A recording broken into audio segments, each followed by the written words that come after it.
Hello, this is Storybooks channel. New videos are posted every day. Subscribe and click the bell. Almost all the villagers were related to each other, not by blood, but by kinship. Such people as his wife's cousin were considered the inner circle here. They were invited to all the festivities from weddings to New Year's Eve, helped them with the household chores, brought freshly baked pierogi, and shared news. The far circle didn't seem to exist at all. And where was it to come from, if there were only 3 main surnames for the whole village, and only a few dozen people who did not belong to them? Village. They were used to it. And so the news that Stephen and Thompson were going to be sent to an orphanage because he had no relatives at first stirred and surprised the village. Then, of course, they remembered. Thompson came to the village a little over 10 years ago to live and work. Young, cheerful, in love with each other, friendly, polite, and hardworking. They surprisingly easily fit into the atmosphere of the village, accepted the rules that reigned here, and became their own. It happens that even after 50 years, one of the newcomers is perceived as a stranger. But the couple and Thompson were considered locals after 2 years, and were surprised when it turned out that they did not know about some important events of 5 years ago. The young couple lived amicably both among themselves and with their neighbors. Little by little, they organized the household, put in order the old hut, allocated to them by the collective farm. He worked as a veterinarian. She worked as a teacher. Soon they gave birth to a son, Stephen, with whom all the old ladies of the neighborhood willingly married. There were no grandmothers in the family for some reason. Thompson himself said that he was an orphanage, and his wife never mentioned her parents, and she carefully avoided questions on the subject. Then it was decided that both spouses were from the orphanage, but the teacher Thompson, for some reason, shy to talk about it, or simply does not like to remember. But they stopped asking questions. If a man doesn't want to tell, there's no need to pull this soul out of him. And how it really was, the village learned only years later, after the veterinarian and his wife were killed by a car and their son, 10-year-old Stephen, was left an orphan. The couple were buried by the whole village. The organization of the mournful event was undertaken by the head of the village council, his neighbors on the street, and the same neighbors helped him. In the first few days, he groomed the green. They fed him, took him to their homes for the night, or stayed with him in the empty houses, sent him to school, checked his lessons, at the same time watched over the household, which was left from the spouses. A 10-year-old boy could not manage with pigs and a cow. They did not think much about the boy's fate. They habitually thought that someone from the family would appear and take custody of him. But instead of relatives, there was a local district police officer, asked the neighbor to take care of him at that moment in the hut and help with finding some documents. He explained that he was preparing papers to send Stephen to an orphanage. I wanted to talk to Stephen himself about it. Yeah. The neighbor said no. Don't let the boy make a fuss, she said. He'd better look through his own channels. Maybe he's got some relatives left in this world. Rick, of course, was in an orphanage. And maybe he has brothers, sisters, relatives somewhere. And we don't know anything about Miranda. Maybe she's an orphan, maybe not. What if she has one, or a grandmother, or even a niece? Look for her and be a friend. And if you don't find any, ask our people. Maybe someone will take Stephen into their family, get custody. He's not a stranger to us. After all, he's ours, he's his own. And you can always put him in an orphanage. It didn't take long to persuade the district police officer. Being in the 5th generation, one could say indigenous, he was accustomed to perceive his fellow villagers as one big family. He regarded Stephen as something like a 5th nephew, and was not at all eager to hand him over to the care of the state. It was up to his superiors to demand it. But having served 20 years in the police, he had already learned to let some of the requests of his superiors go on the brakes, if the matter was worth it. And now, having stipulated the sudden difficulty in finding Thompson's documents, the village policeman conducted his own little investigation. Thompson had indeed been brought up in an orphanage, where his own mother had surrendered him immediately after his birth. Traces of his parent had been lost, and it was impossible to find her. And there was no point in looking for her. If the woman refused her own son, she would hardly be interested in her grandson. But Miranda's parents were easy to find.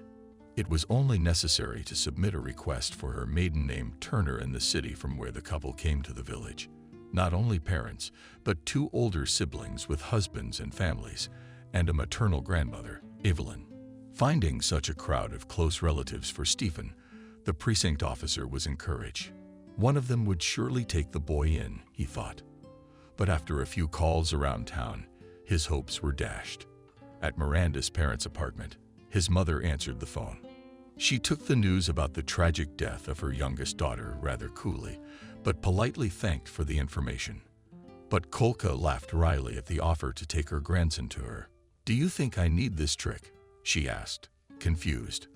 And what else was missing? "I'm not in the habit of bringing dirt into the house." Stunned by this reaction, the village policeman tried to contact Miranda and Thompson. But even here he was met with failure. One of the women sighed sincerely about her sister's death, but she refused to take the tape, saying she had no time to raise a child. "My husband and I are geologists," she explained sadly. "We are always on expeditions, traveling. We are at home only 2 months a year. We can't have a child of our own with this rhythm of life. How can we take responsibility for someone else's child who has been through such a trauma?" The second sister was more abrupt. "Even the root Miranda child is Miranda on the problems," she said. "She has never helped me with my difficulties. So why should I behave any differently?" "But Miranda is dead," cautiously reminded the interlocutor of the militiaman. "She can't solve her own problems if she wants to. You should have thought of that earlier, when you were going to have a baby with no one, without family support." The woman cut off and hung up. The policeman, dumbfounded, shook his head and dialed the number of the parents' apartment again. This time, the phone was picked up by the father of the family. To the surprise of the policeman, he completely repeated the reaction of his wife. Coldly thanked for information about the fate of his youngest daughter, and dismissively, even somewhat insulted, refused to participate in the fate of her son. What to do next, the district police officer did not know. The behavior of Miranda's relatives did not fit into his picture of the world, and that prevented him from thinking and making normal decisions. But he understood one thing for sure: to suggest to his fellow villagers that Stephen be adopted or that he be given guardianship in such a situation was impossible. The boy had blood relatives, and they would certainly surface when someone started to register him in their family. Stephen will want to meet them, and the refusal will finally throw the boy out of favor. But they'll be talking about this family's behavior for years to come. And how will that talk affect Stephen? It's hard to predict. But to put the boy in an orphanage with living titles and divisions of great-grandparents is wrong, ridiculous, cruel. In the end, the man puzzled for several hours over what he should do in this situation, how to do better for the boy, whom he himself used to consider a distant relative. His thoughts were interrupted by a phone call. "Hello," said in the receiver a harsh old voice. "Did you call the apartment? My name is Evelyn. I want to know where my great-grandson Stephen Thompson is, and how can I meet him?" 2 days later, Stephen Evelyn's great-grandmother arrived in the village with a huge suitcase. From her, the policemen and the rest of the villagers gradually learned the story of the young teacher's family. Turner, Miranda's parents, were a well-to-do, educated, and even well-to-do family.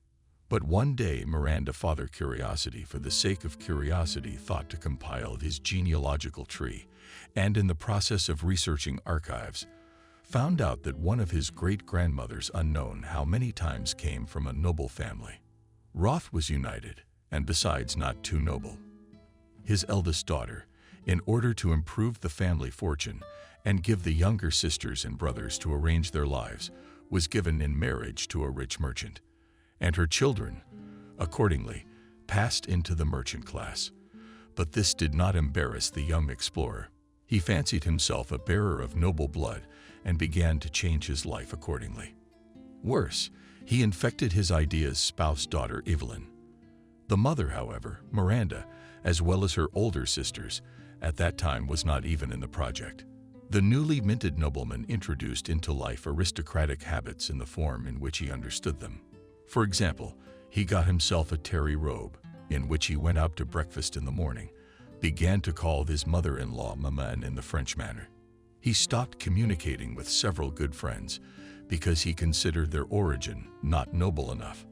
And of course, he dreamed of a son and heir to the family.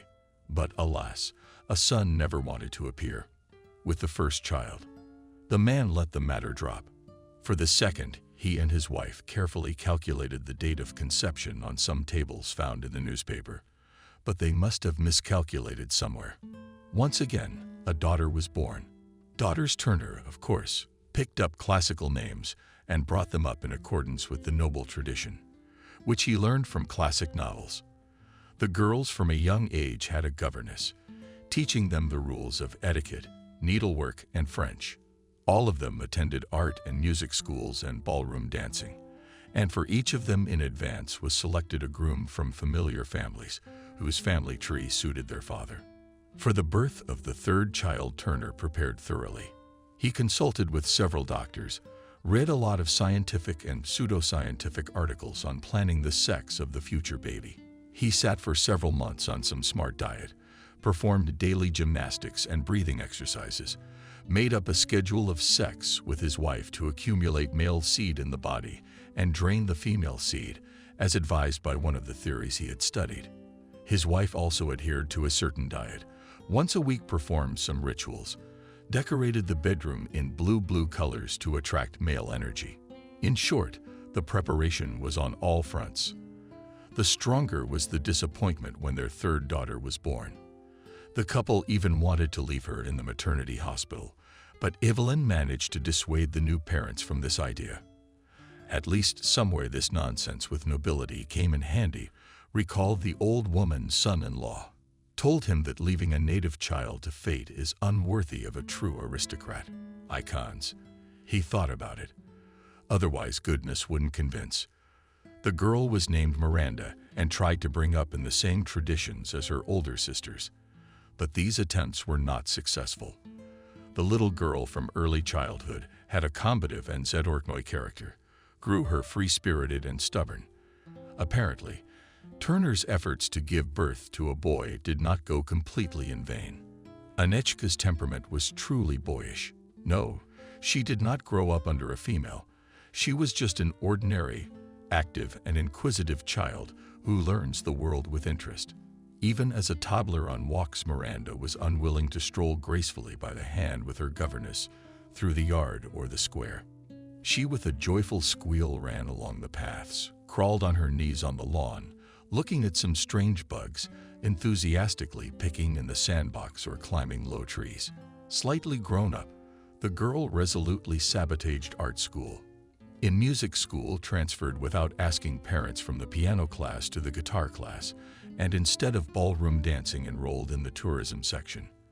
From childhood, Miranda did only what she wanted to do. And no punishments from her father, no sermons from her mother that some activities and habits of behavior are unworthy of a well-behaved girl from a good family could not change that. Already disliked the youngest daughter for being born a girl, and her free-spirited nature only served to alienate Miranda from the family. Worst of all was the girl's blatant disregard for the aristocratic origins of her family. Miranda sincerely and openly laughed at her father when he started talking about his nobility and ancestry. She believed that in the 20th century, the century of scientific and technological progress, so boast of pedigree can only Swede retrograde. And to build a way of life equal to the ancestors of aristocrats would be crazy. Miranda more than once told her father about it, then provoked disputes that quickly turned into scandals. Of the whole family supported the girl only her grandmother. Her mother shared her father's ideas. The sisters, it seems, did not even occur to them that parents could be crossed or act in their own way, and Miranda lived the life she wanted. Her mother threw away her camping equipment. The girl took it out of trash cans and took it to her friends for safekeeping, and her father restricted her pocket money. Miranda found part-time jobs, turned in recyclable materials, embroidered various trifles, and sold them to a classmate. The girl was put under house arrest. She discouraged her grandmother to bring her more contemporary fiction from the library and immersed herself in reading.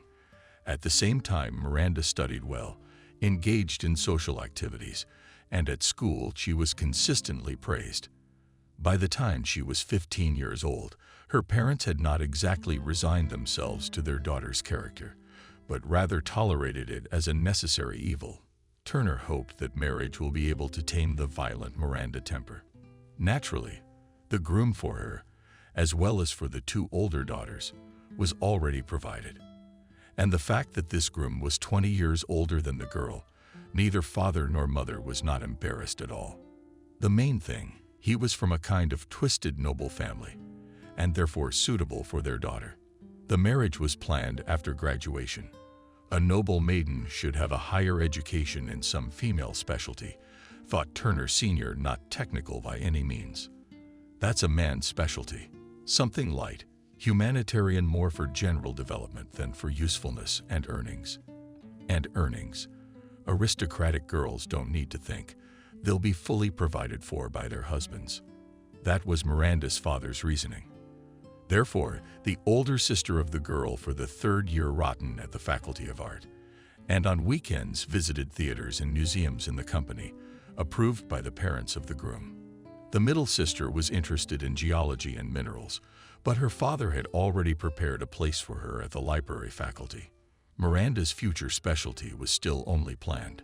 The girl was finishing the 8th grade, but Miranda realized that in general terms her life would be no different from her sister's, and this did not suit her at all. After graduation, she told her parents that she was going on another trip with the tourist section and disappeared from home for a few days.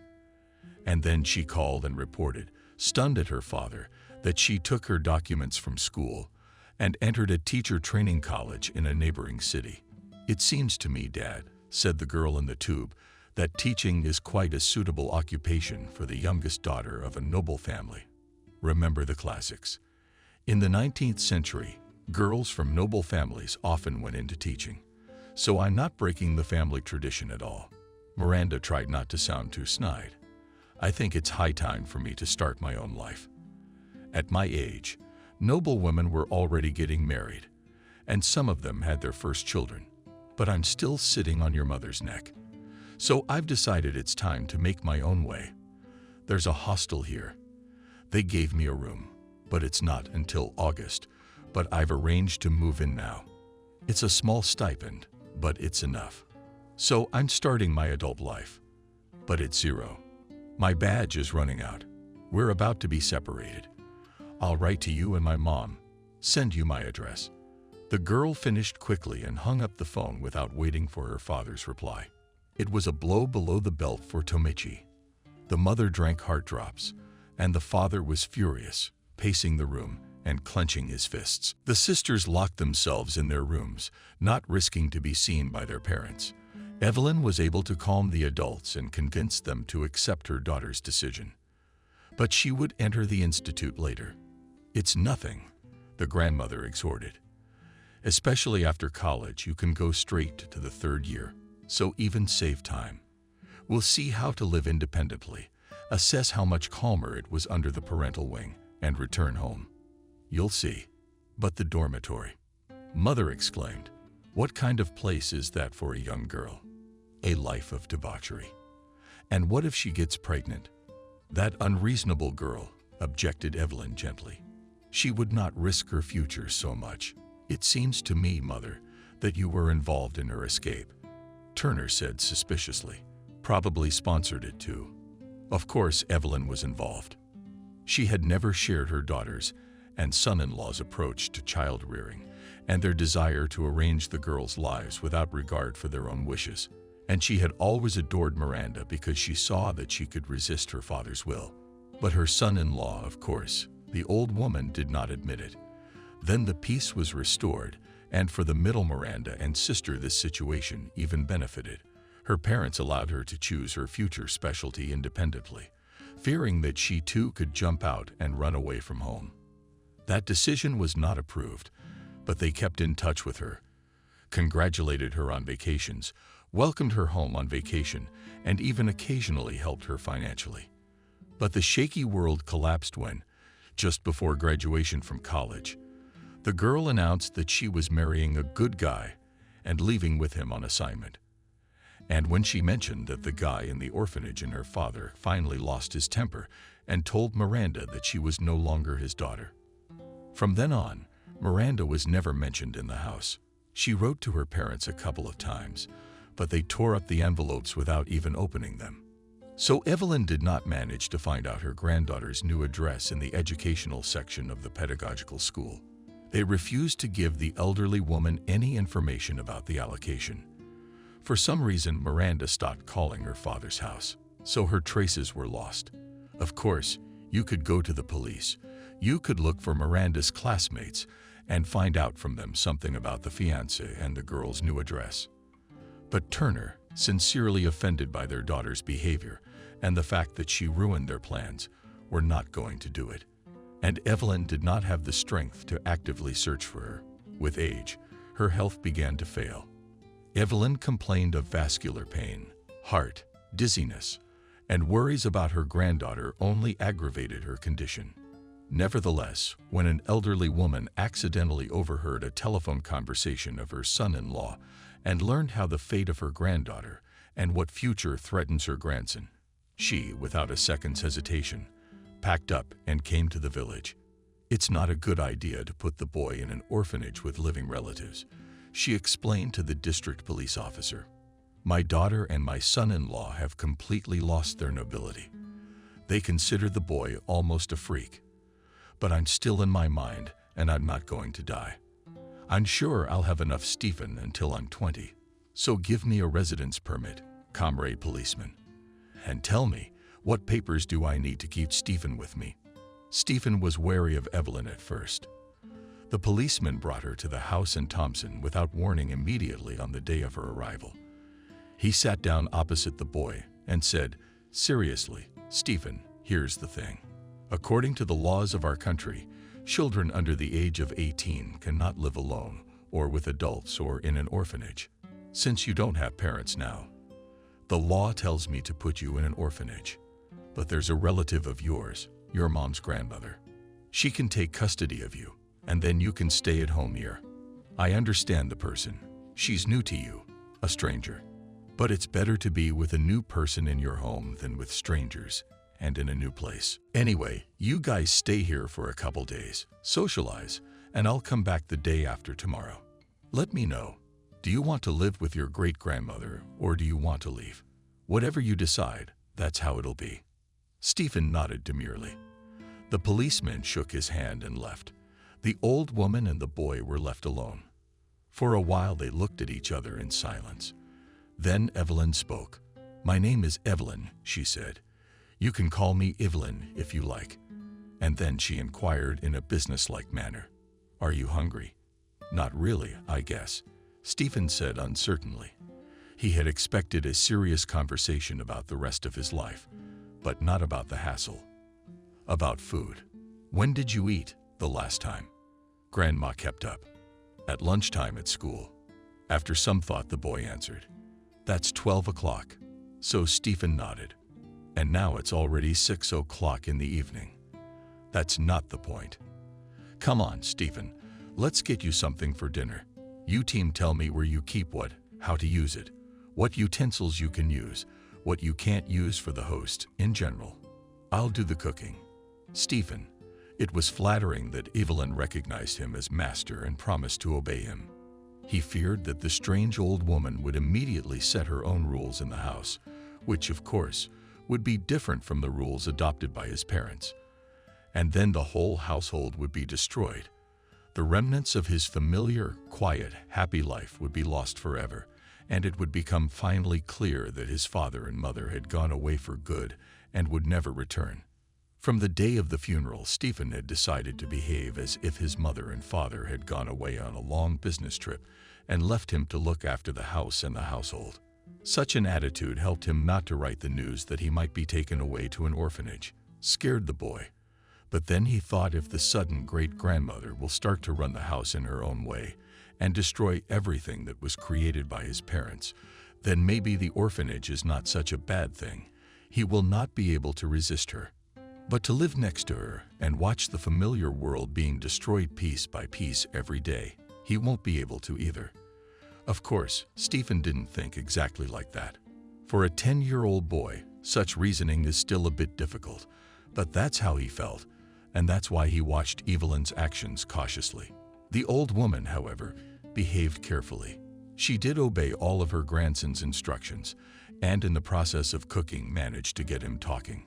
Stephen started with the smallest things: which pan should be used to fry potatoes, which knife to use to cut bread, and which knife to use to cut meat, on which shelf of the refrigerator to store a can of milk. But soon the boy was already talking excitedly about how they lived with his father and mother, what they were into, how they spent their time, and how they socialized.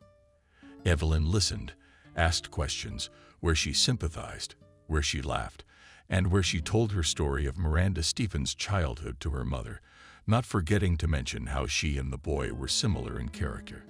During the conversation, they finished dinner, drank tea, moved into the room to the sofa, where Stephen eventually fell asleep, resting his head on his great-grandmother's lap. And when he woke up in the middle of the night, he found her sitting over him, stroking his head and whispering something like, "Bayou, what are you doing?" Surprised the boy. "Lie down. It's nighttime." "Yes, that's something," thought Stephen, answered the old woman, embarrassed. "So good you fell asleep.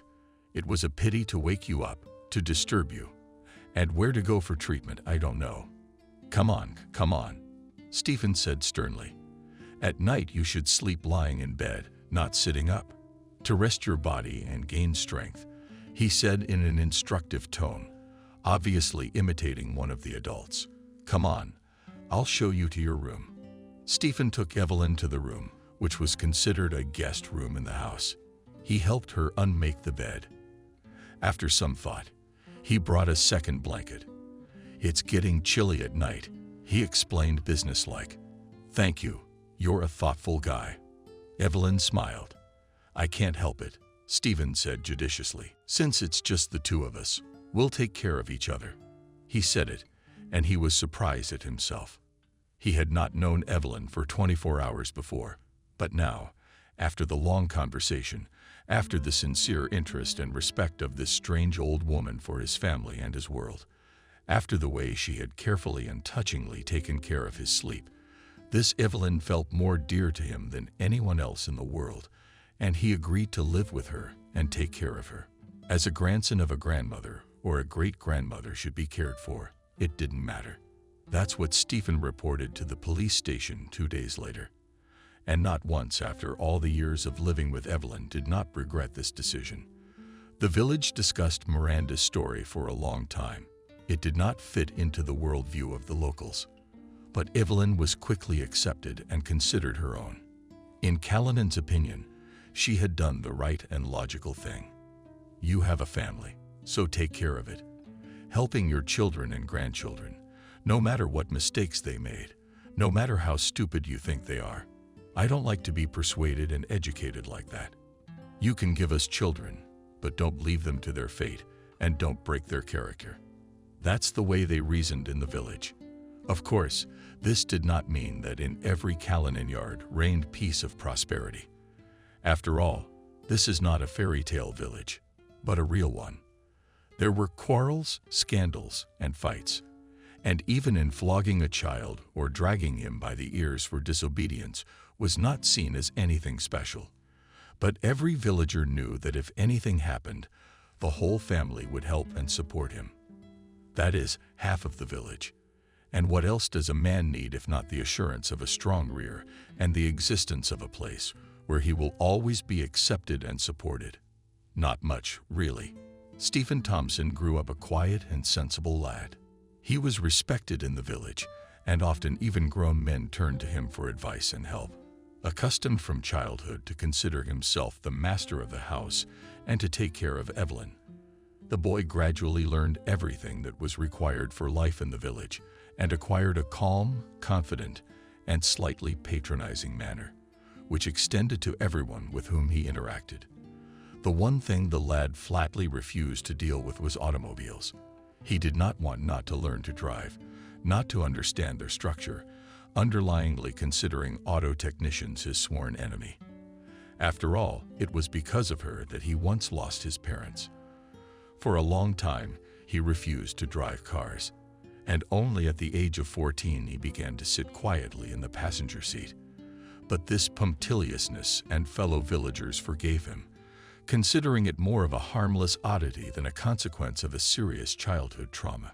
Did not like his life, like the village where he grew up from childhood, and the house left by his parents. He sincerely loved his grandmother and worried about her. And so his plans for life after graduation were simple and ingenuous: to go to work in the village collective farm, and to continue to take care of the Tom and his piece of land to the best of his ability. However, Evelyn was not satisfied with these plans. Already after the 9th grade, she began to persuade her great-grandson to go to the city and enroll there in a school for workers without a specialty. In the collective farm, at least shovel, she said, because no one really appreciates them, and they are paid pennies. A specialist with a profession is a different story, and you'll have a better place, a more serious attitude, and a higher salary. You and I don't need a lot of money now. But when you get married and have a family and kids, your expenses will increase. I don't plan to get married yet. Stephen waved it off. And cute, laughed Evelyn. It's such a thing. It can't be predicted. Today you do not plan, but tomorrow you plan. So what? The boy jokingly interrogated. And that you have to be prepared for it in advance. Great-grandmother was getting angry. And anyway, what if life turns out to be different if you leave the village? It will be easier to find a job in a new place if you have a profession on your hands. Go study. The Kolkos won't get rid of you. Evelyn had these conversations regularly. And finally, she managed to convince Stephen. True, the boy with his usual thoroughness first consulted with some of his fellow villagers, whose opinion he especially valued, and then asked the chairman of the collective farm about what specialties were in short supply. And at the end of the day, he made a deal with his neighbors and secured their promises to look after Evelyn during the week while he was at school. Only then Stephen Thompson went to town and applied for a welding apprenticeship. Evelyn approved of the specialty. A good trade, she said. Versatile. Not only in the village you can find a place, but also in the city if life demands. And you'll never be out of work. About having to look for a place in the city or in some other village than the village. Stephen refused to even think about it then. 5 days a week he lived in the dormitory at the vocational school. In the mornings he went to classes. In the evenings he worked part-time as a janitor at the kindergarten nearby. You can't eat on a stipend alone. On Friday evening, the guy ran to the station to catch the last bus to the village, to help his great-grandmother with household chores, to please her with hotels, to bring the ordered medicines, and just to be at home. Back to the city, he would return on Monday on the first morning bus to be in time for classes. That's how the first year went for school, and the second year everything changed. At the beginning of September, the boy came to the library of the college for a set of textbooks. There, as always on such days, there was noise and crowding.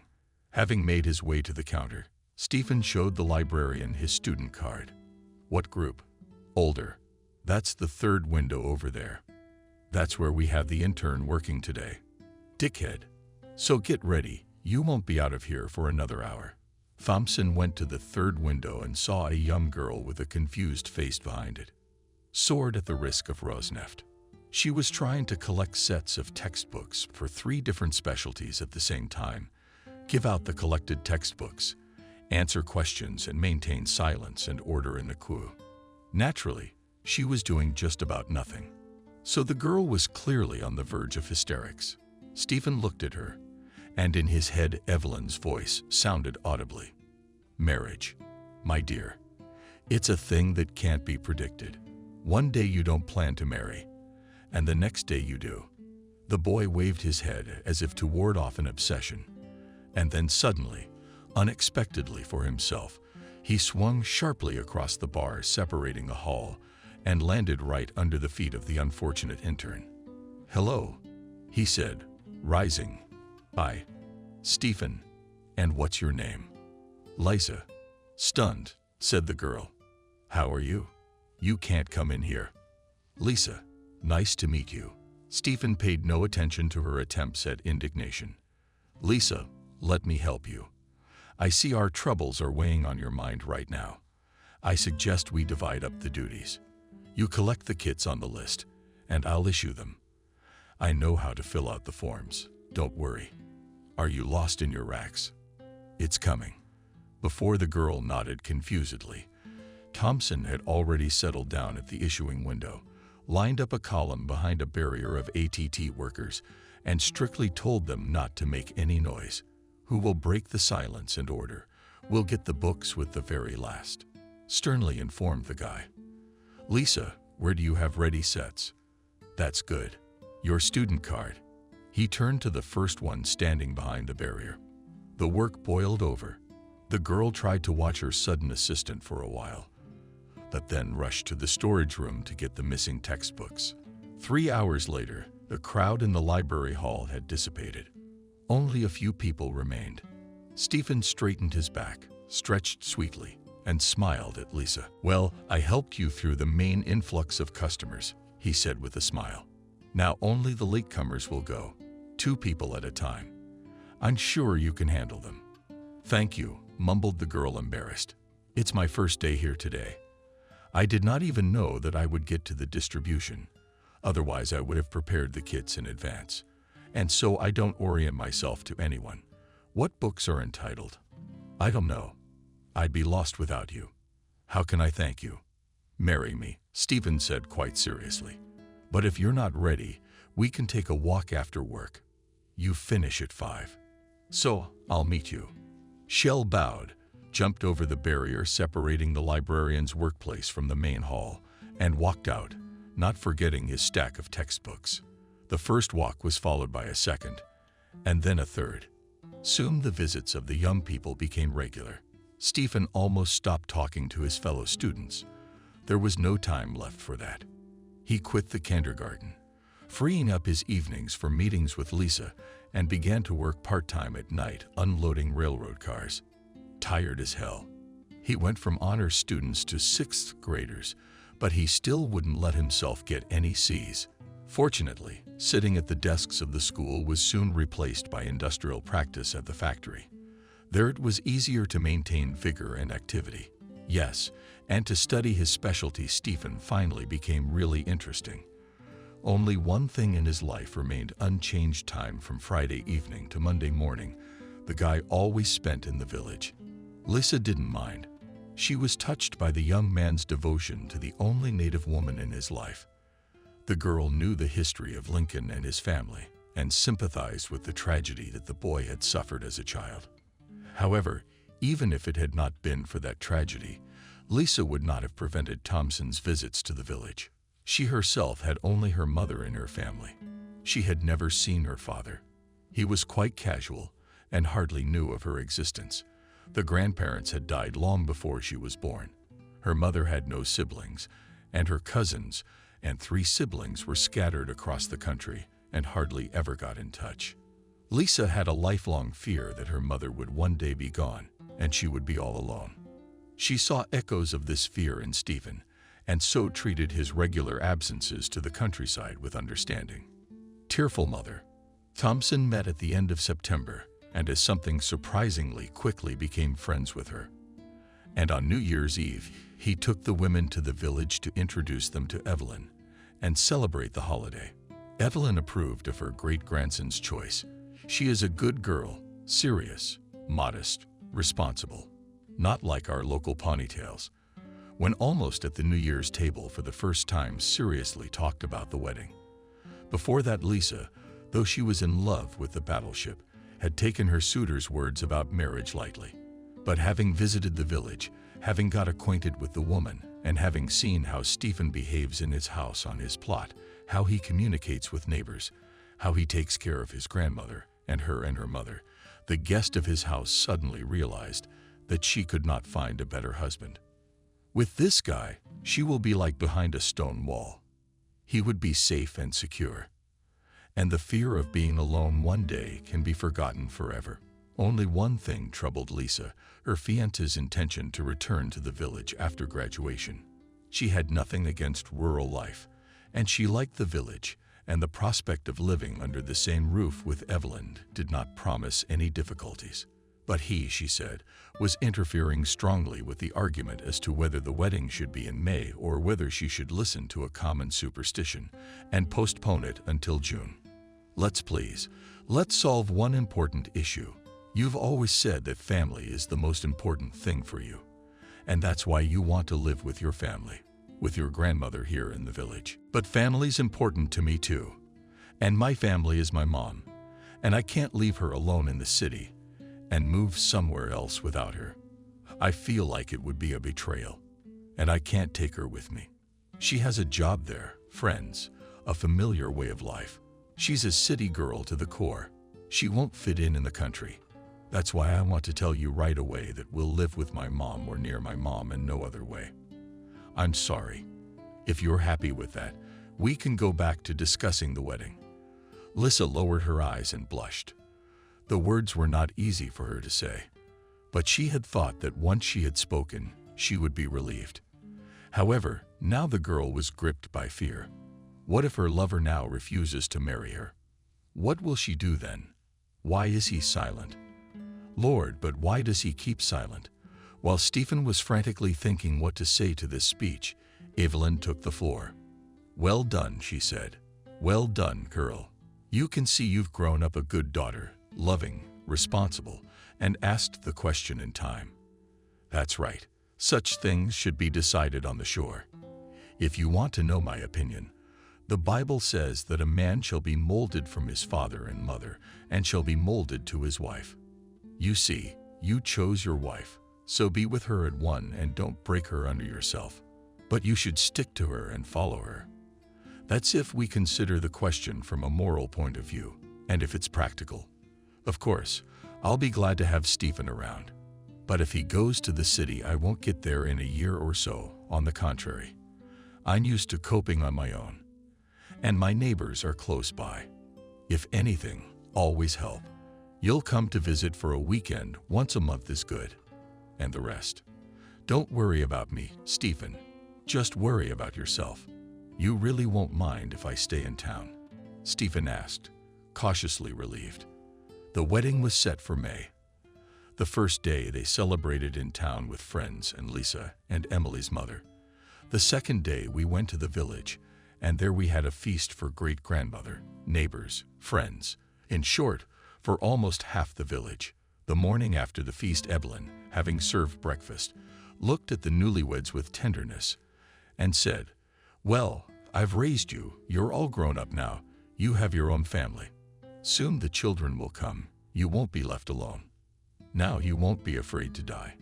He and Lisa began to object to the great-grandmothers. It's too early to die. Who are we going to visit on weekends?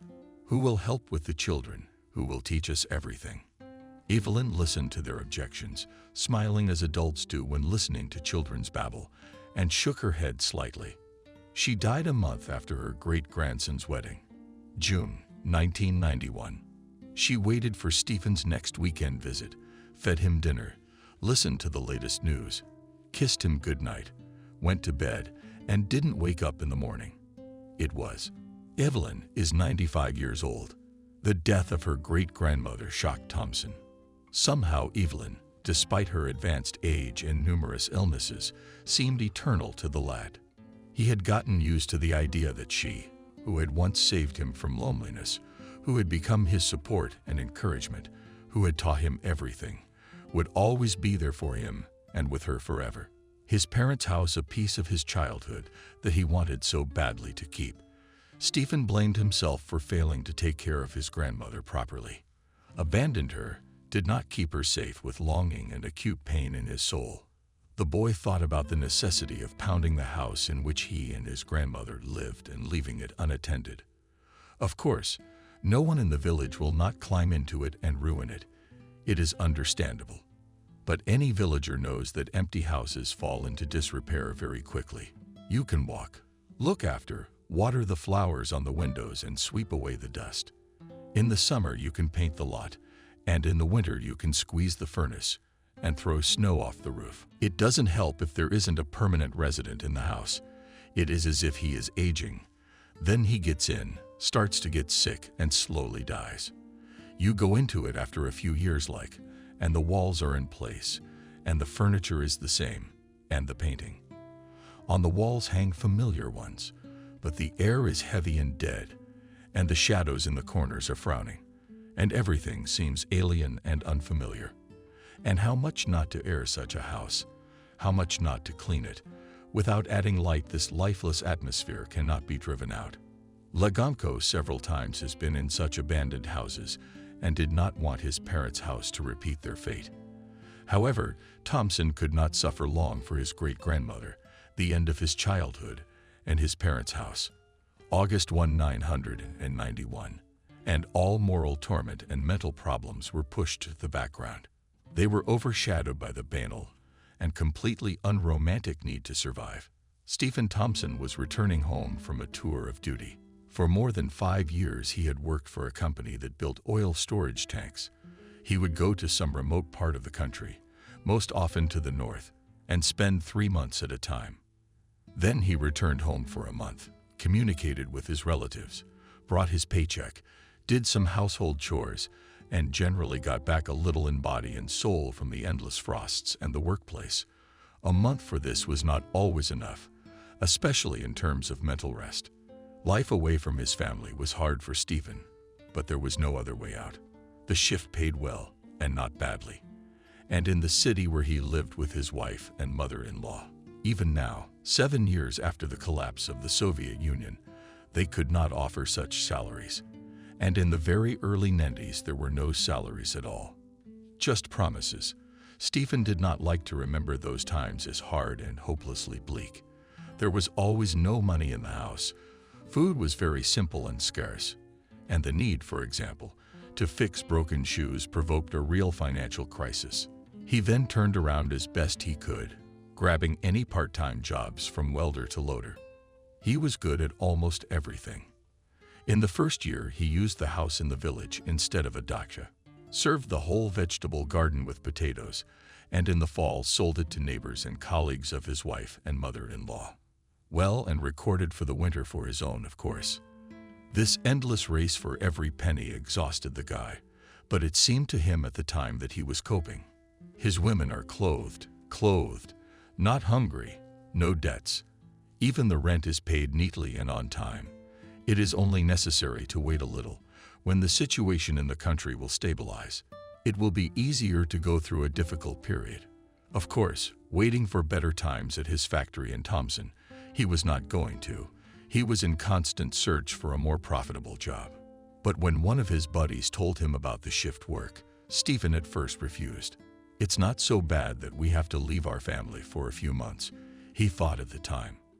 A few days later, however, an event occurred that changed his point of view. He remembered that day well. Lisa, who had lately been sort of nervous and brooding at the same time, had returned from work very early. Pale, weak, and suddenly very tired. She mumbled, "I don't feel well. I'm going to lie down," and disappeared into her room. Stephen fussed. Then he offered water, food, tea, some medicine. He tried to ask her where it hurt. Lisa replied that she just needed to rest, and soon she did doze off. But when Stephen stopped by an hour later to see if everything was all right, he saw a blood stain spreading across his wife's light-colored pants. "Uterine bleeding," said someone in his head and voice. It got scary. He pushed his wife, but she was surprisingly calm. While Stephen rushed to call an ambulance, Lisa tidied herself and the bed. She changed her clothes, sat down next to her husband, and calmly said, "Don't worry, everything is fine. Really, it will go away tomorrow. And if it doesn't, why is it not on time at all? There's so much blood." Stephen was confused. Lisa, too, looked confused and bewildered, and a little frightened. "Stephen," after a moment's silence, she said at last, I didn't want you to know, but as it happens, I was pregnant and had an abortion today." The man remained silent, dumbfounded. Lisa continued cautiously. "You see, having a baby now is fucking impossible. It's just impossible. It would probably be impossible to bear it healthy. We'd have to survive from ruble to kopeck, from bread to potatoes. How will the fetus develop with such nutrition?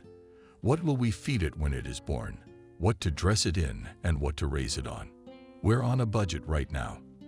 But a child is a very big expense, and to raise him in poverty is just unfair." Agreed. "So I consulted my mom." "But why didn't you consult me?" asked Stephen. "Or do I have nothing to do with this child?" "Come on, Lisa," almost insulted.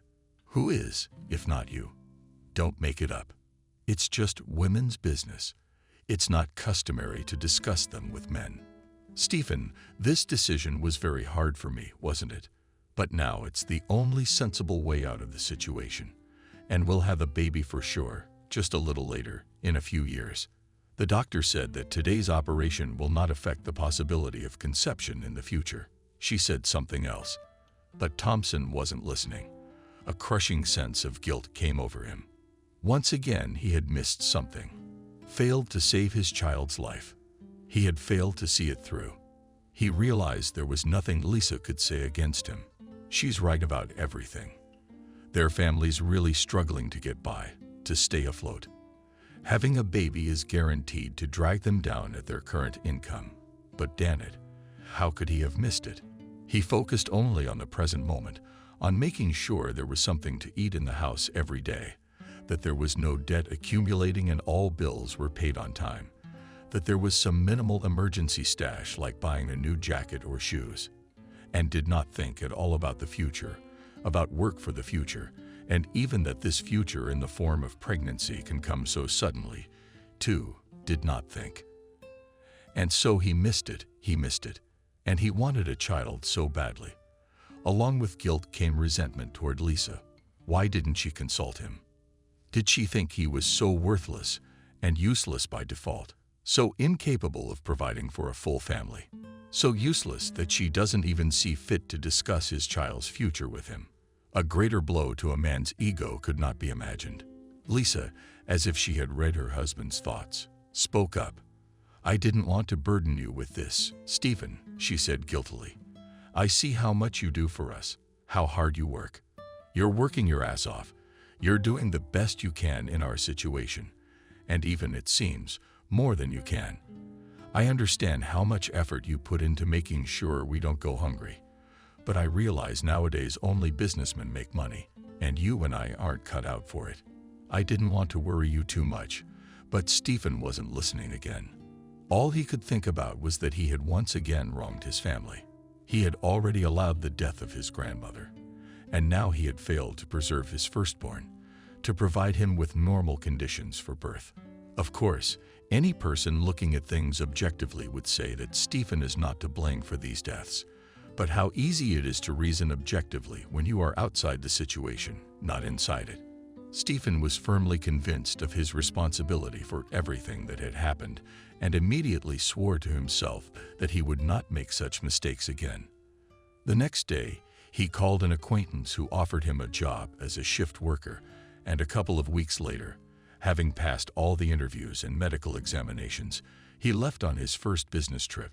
Since then, the family's life has gotten better little by little.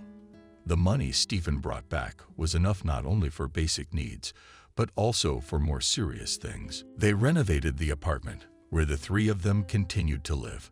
They renovated the furniture, changed their clothes, and bought some household appliances. Once a year, Stephen took his women to the sea, favoring foreign resorts became available. Lisa went to work from the library of the school to a private gymnasium. The pay was better and more regular. The gymnasium was a bit far from home, and Stephen bought his wife a car to make it easier for her to get there. Of course, not a foreign car, but a simple copy of the domestic car industry. But it was still better. I'm always late. Broken and perpetually overcrowded public transportation. Stephen was terribly afraid for his wife, ever since the accident that killed his parents. The man had never learned to trust cars. But Lisa drove carefully and with great confidence, and in her few years of driving experience, she'd never been in an accident. So Thompson settled down. Every time, receiving a salary, Stephen remembered a kind word Baba Toma did not persuade her and great-grandson to get a profession. Where would he be now? Slowly he managed. In the village, where after the collapse of the kolkhozs everything came to a complete shambles, or would have broken the coven on loading wagons and occasional repairs in the city. Thank you. This he has already tried, and now he knows for sure that it is impossible to live on earnings from these coven even alone. And you can't even think about starting and keeping a family. Evelyn was right when she insisted on sending his little fool to study in the city. She could have persuaded her great-grandson to get a higher education. He'd be an engineer at the same oil company now, earning 3 times as much. Then he and Lisa would have had a child 2 years ago. Then they wouldn't have had to choose between a long, cheap course of recuperation after that unfortunate abortion and a quick but much more expensive one. But that's okay. The important thing is that they found a way out, even on the current budget. And doctors give optimistic prognosis. And about higher education, he will think when the first child is born. I mean, you can study by correspondence. Evelyn would definitely approve. Life got better. They stopped counting pennies, were able to afford better and more varied products, more modern medicines. They even started preparing for pregnancy. Stephen insisted that Lisa be seen by a competent and renowned reproductive gynecologist at a fee-for-service medical center. And it didn't matter that they had to sell the village house because Stephen's work schedule didn't allow to keep an eye on it. And the fact that how wistful and sad it was, and on business trips away from his beloved wife, from his family, also unimportant. These trifles can be taken out of the brackets, Stephen thought. After all, something has to be sacrificed to achieve a better life. There's no such thing as no sacrifice at all. Well, he sacrificed his childhood, his memory of the past, his peace of mind in order that his family would not need anything and grow children. And that sacrifice seems to be accepted.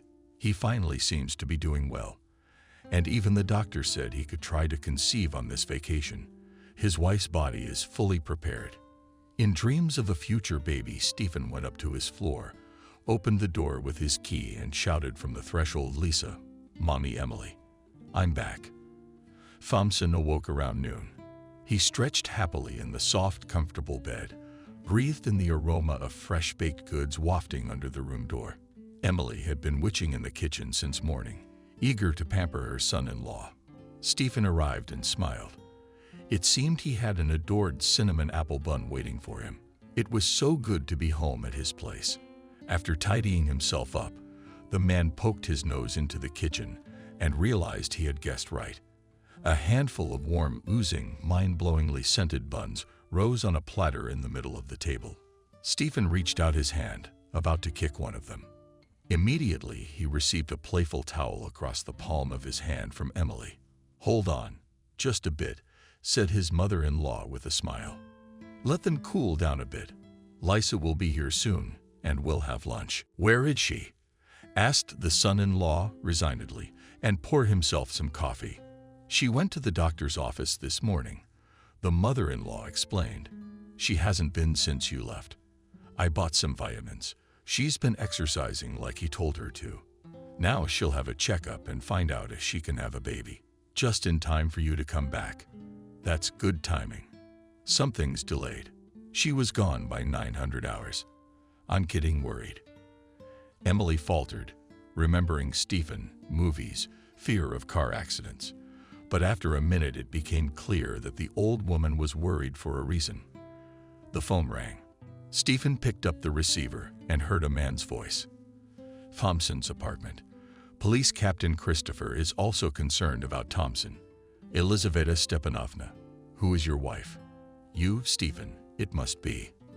The voice slowed down and softened a bit. "Stephen, you need to come to the identification. Write down the address, 16 Komsomolskaya Street. Entrance from the courtyard." "Is there a police station there?" Stephen asked the stern voice. He knew the Komsomolskaya neighborhood quite well, but he couldn't remember the 16th house. Not quite. The voice hesitated a little, but continued. There's a forensic medical examination department and a morgue. Can you get there in an hour? I'll meet you at the entrance.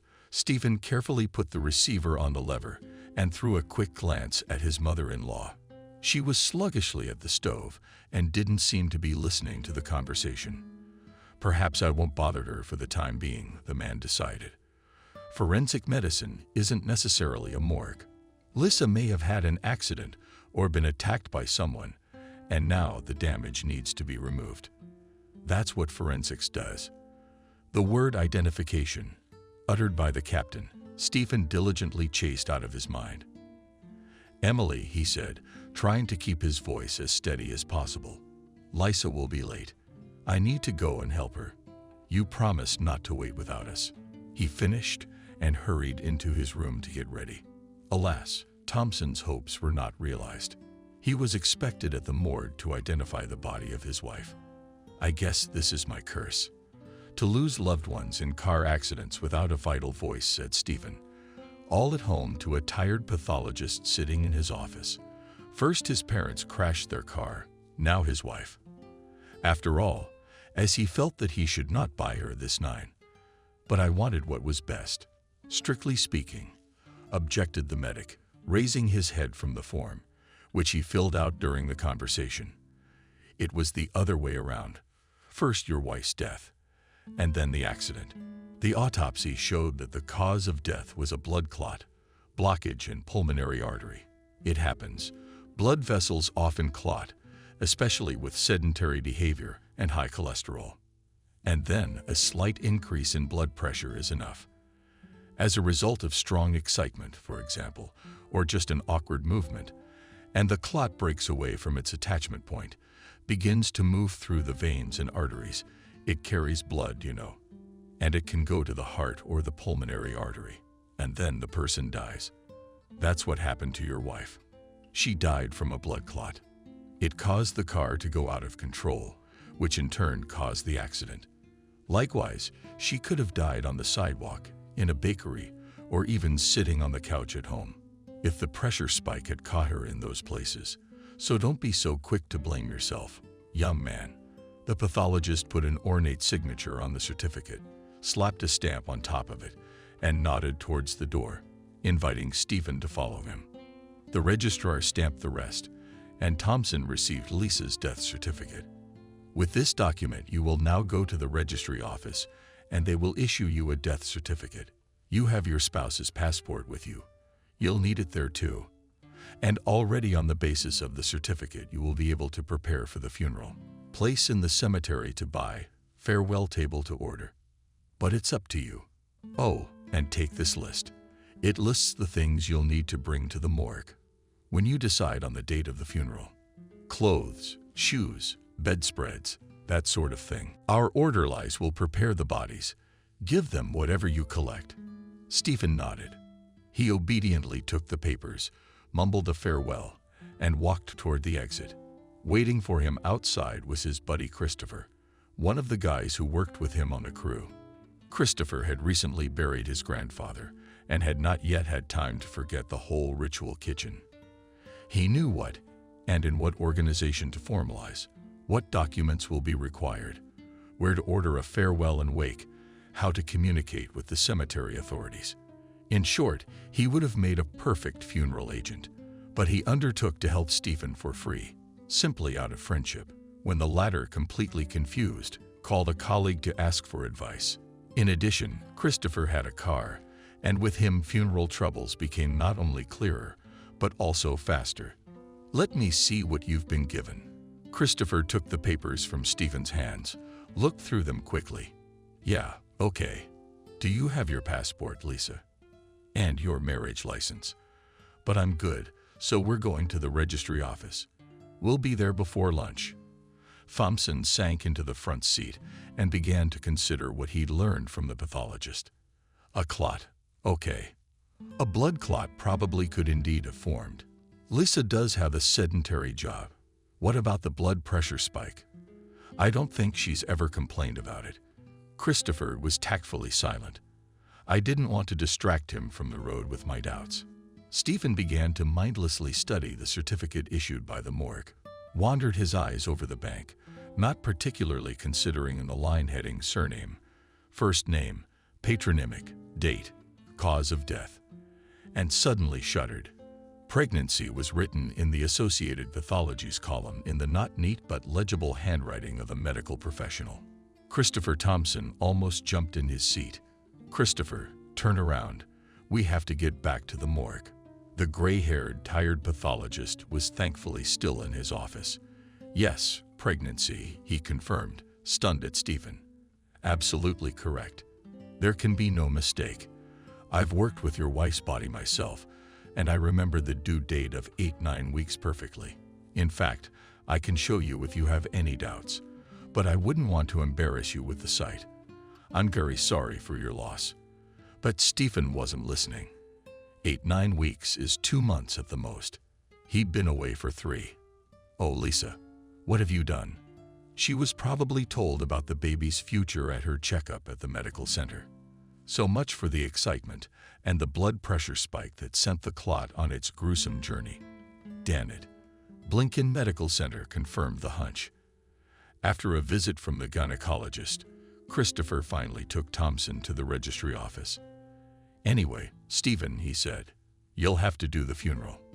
After all, you love this woman, so you must give her a proper burial. And will you or won't you deal with the rest of the circumstances later? It doesn't matter now. So pull yourself together, brother. We got things to do." Stephen Soka nodded and set off on his way through the instances. The man returned home only in the evening. He released the neighbor who was looking after his mother-in-law, gave Emily a list of things from the morgue. For a while, together with her, he picked up everything he needed from the leasing closet. Emily was tearful and a little lethargic from the sedative drugs with which her neighbor had stuffed her. But the deed, even if so mournful, distracted her and cheered her up considerably. Having finished with the preparations, she dragged her son-in-law into the kitchen to feed him dinner for company and skewered herself. All day a piece of food hadn't fit down her throat. "Stephen," she only sighed with tea. "She gave me tea, but I couldn't drink it. You can't do that." "Emily," Stephen said sternly, "you and I are going to need our strength. Are you going to starve yourself?"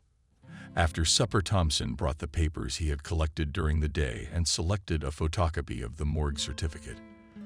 The original had been taken at the registry office, but he had managed to copy the report and a copy of Lisa's statement from the medical center. Emily had the same idea. Cautiously, he began. "I need to talk to you.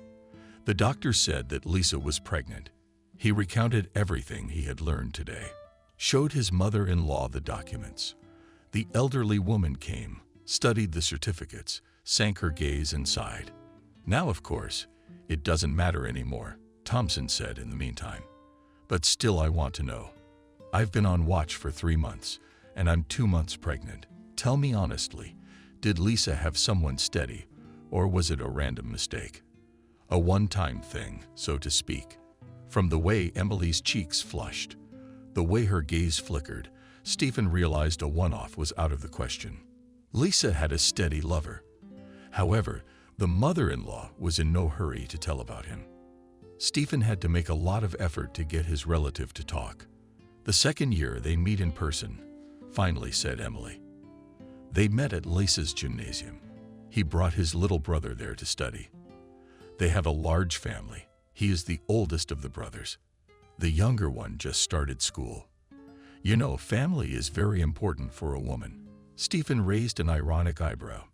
"And Lisa and I said, 'Family is not important to her,'" he said.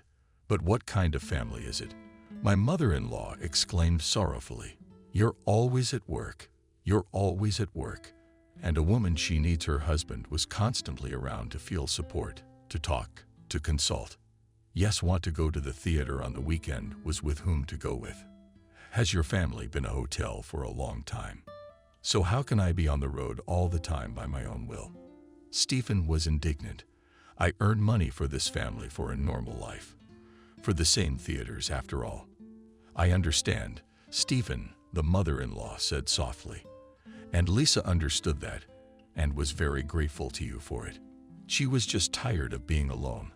That's why she couldn't resist when he started to show her some attention. He wooed her very nicely. You know, date bouquets, and an interesting conversationalist. He's got a college degree. And erudite, very understanding and tactful. You can literally talk to him about anything. Even about food prices, even about the classics of world painting Lisa talked about. She rests her body and soul with him. Stephen chuckled. And if only so. Emily stood up for her daughter. After all, they had a serious relationship. So why did she noodle around with me for so long? If it was serious. Thompson was indignant. It's not a household or serfdom nowadays. If she had told me everything, I wouldn't have kept it. Divorced and please, build your serious relationship with whoever you want. If I'm no good at lying, why? You see, Stephen. The mother-in-law apparently decided to be completely honest with him. Lisa really wanted a real big family. And Sergei, but that man, he was also set on a big family. And to have many children, he was used to living in a large family. He grew up with that attitude, you know. Well, there you go. And Lisa wasn't very good with kids, you know, after that abortion. So she thought it was only fair that she get pregnant and get treatment on your dime. And when she's fully healthy, she'll tell you everything and file for divorce after all.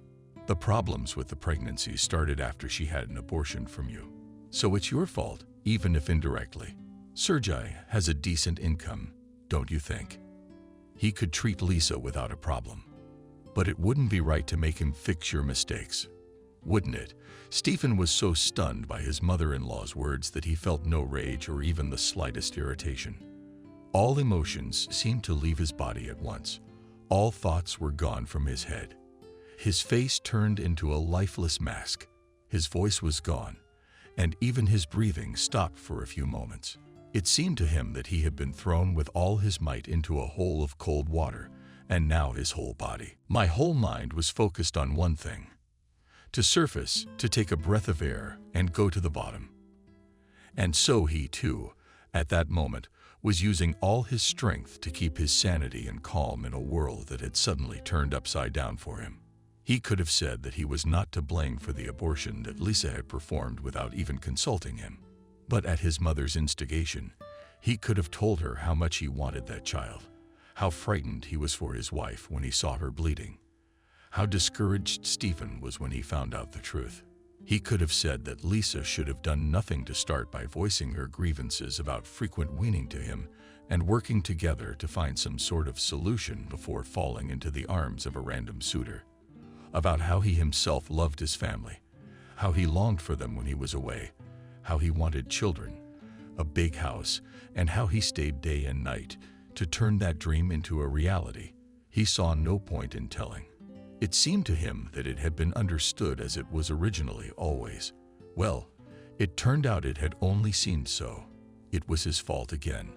So if he had been there, Lisa wouldn't have gotten a lover, wouldn't have gotten pregnant by him, wouldn't have been scared of the pregnancy, wouldn't have had a blood pressure spike, wouldn't have had that unfortunate blood clot, and she would be alive. Failed again. Thompson failed again. So don't think about it. It's bullshit. It's not true. He's not the one who put his wife under the unknown Sergei. After all, it was Lisa's choice and only Lisa's. A lover and a lie. It is not and cannot be his fault. Emily eyed her son-in-law warily. As she began the story, she feared that Stephen would become scandalized, violent, perhaps even fight. That would be a natural reaction for a man of his level of culture, the older woman thought. She had always been a little condescending toward her son-in-law, believing that a country boy without higher education was incapable of any high feelings or subtle movements of the soul. But shouting with his fist on the table or on the wall would be quite normal for him in this situation, Emily thought. Even though Stephen had never once raised his voice in front of her, let alone made any kind of scandal. And now Thompson sat still and silent, and then leaned back in his chair, leaning the back of his head against the wall, and took a deep breath, obviously trying to calm himself down. Emily realized that there would be no scandal, and dared from this understanding. Dared to ask Stephen. Cautiously, she said, "Say, would you mind if Sergei comes to the funeral of Lisa?" What did not understand Sergei? Repeated mother-in-law. I called him, told him what had happened. He'd like to come to the funeral. Think about it. But they loved each other so much. It's not human not to let him say goodbye to Lisa. Emily, Thompson said slowly, looking into his mother-in-law's eyes.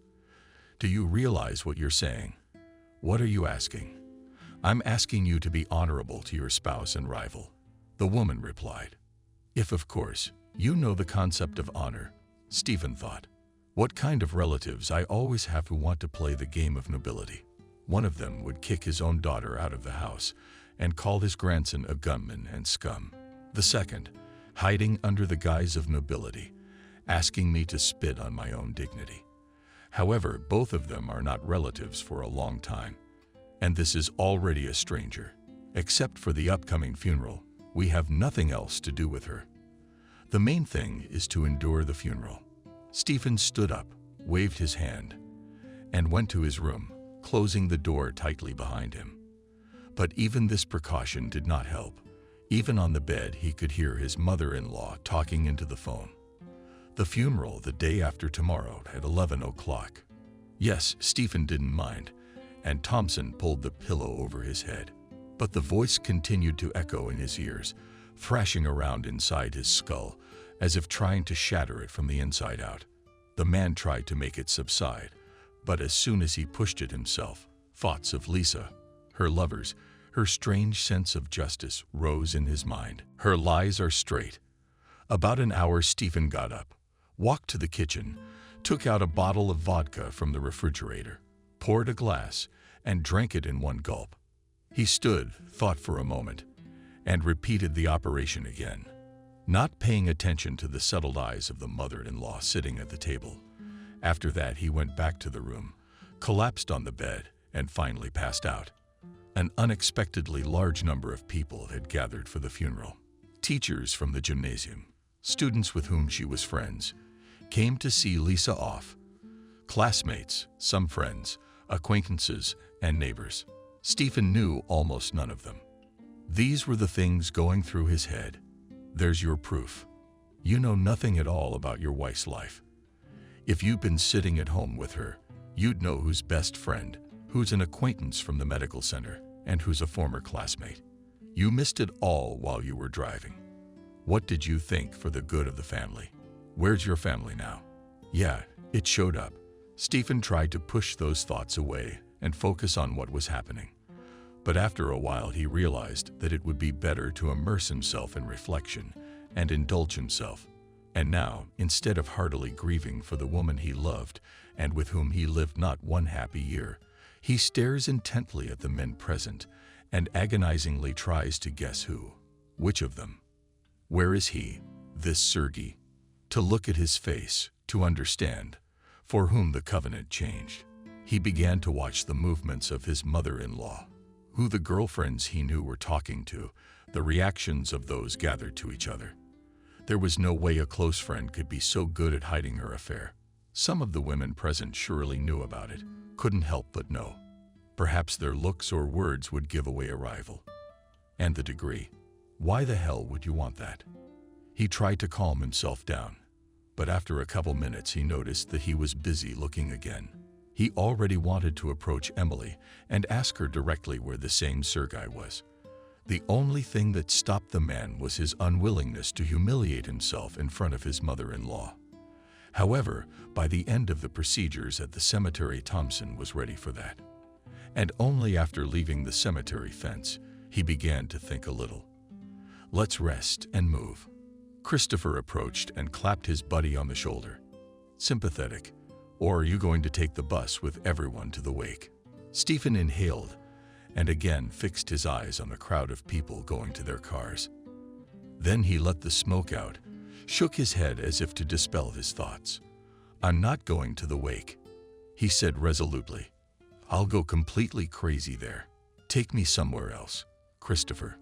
No problem, responded his colleague. Where are you going? Home. Yes? Is that even a thing? I didn't realize it at first, Stephen. No, Christopher, I can't stand the bottom of it now. Where to? Who the hell knows? Some hotel, I guess. Take it tonight. Then I'll find a house where I can rent before the shift. What do you think, renting a place for such a short period of time? Listen, you don't need a hotel. After thinking, said Christopher, waste money, and no peace at all. Let me take you to your grandfather's apartment. It still stands empty after him to inherit. The deadline hasn't come yet. Of course, we could rent it out without that. But you know, I don't have enough time to sort it all out, to put things in order, to put some things in, some to throw out. Let's do it that way. You live there, and you'll help me with the sorting out of things as payment. It's good for me, and it's good for you. I'll do it. Let's do it, Stephen nodded. He didn't really care about his mother-in-law. But the apartment will still have to be visited, things to pack. All the stuff in Thompson fit into 4 large plaid bags, 2 for clothes, 1 for tools, books, and other boyish necessities.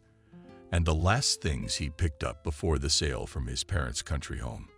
There were albums with photos of his mother, a warm shawl, Evelyn's favorite cup, the chess game he and his father played in the evenings, something else that had no material value but held the memory of his childhood. The only seemingly happy period of Stephen's life.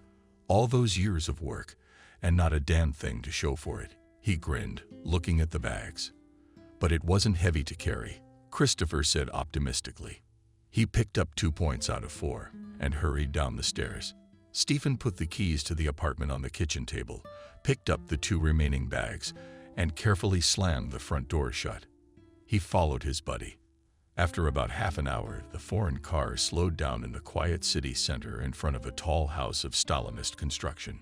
Whatever state Stephen was in, he could not help but marvel at the place of arrival. And after they entered the luxurious entrance with wide wrought iron staircases, went up to the right floor on an elevator with an open door, which Thompson had only seen in movies before, and entered the apartment, where the hallway was larger than his mother-in-law's kitchen. The man had it all sorted out, and curiosity passed. Examining himself, Christopher hospitably offered, putting a bulky bag on the floor, "I'll make some tea." There are no groceries here, of course, but tea and sugar should have remained, or a quick trip to the store. But Stephen was already wandering around the apartment, and so he didn't hear his friend's question. He had never been in such places before, though he could assess the situation. The apartment seemed to have come off the screens. A movie about the life of the late 50s. High ceilings, massive wooden furniture, carved sideboard behind glass cabinets with books, from the shelves of which matte sheen, knotted gold inscriptions. Leather spines, a sofa with a carved wooden back and valances, a desk with bombshells, and tabletops behind a glass cloth. On the table, a papier and jasper press and writing instrument, a table lamp with green lampshades, portraits. On the walls, not photographs, but specifically oil portraits, red carpeting. Time seems to have stopped here and is not going to flow any further. It's sickening to catch up with the sum total. And the 90s. Good decision, by the way, Stephen thought. It's more peaceful that way. The front door slammed in the hallway. Bags rustled. Christopher still ran to the store, and a minute later had already hooked up the refrigerator in the kitchen, surprisingly modern enough, and loaded the food into it. "I knew you wouldn't even notice I was gone," he grinned. "But what do you think of the new place? Impressive." "You bet it is." Stephen confirmed it. "I've never seen anything like it in person, only in a movie or a museum." "Hey, what's it all about? Who was your grandfather?" Christopher shrugged his shoulders, poured water into a kettle, put it on the burners of the gas stove. "Grandfather?" he asked again. "My grandfather was a KGB man.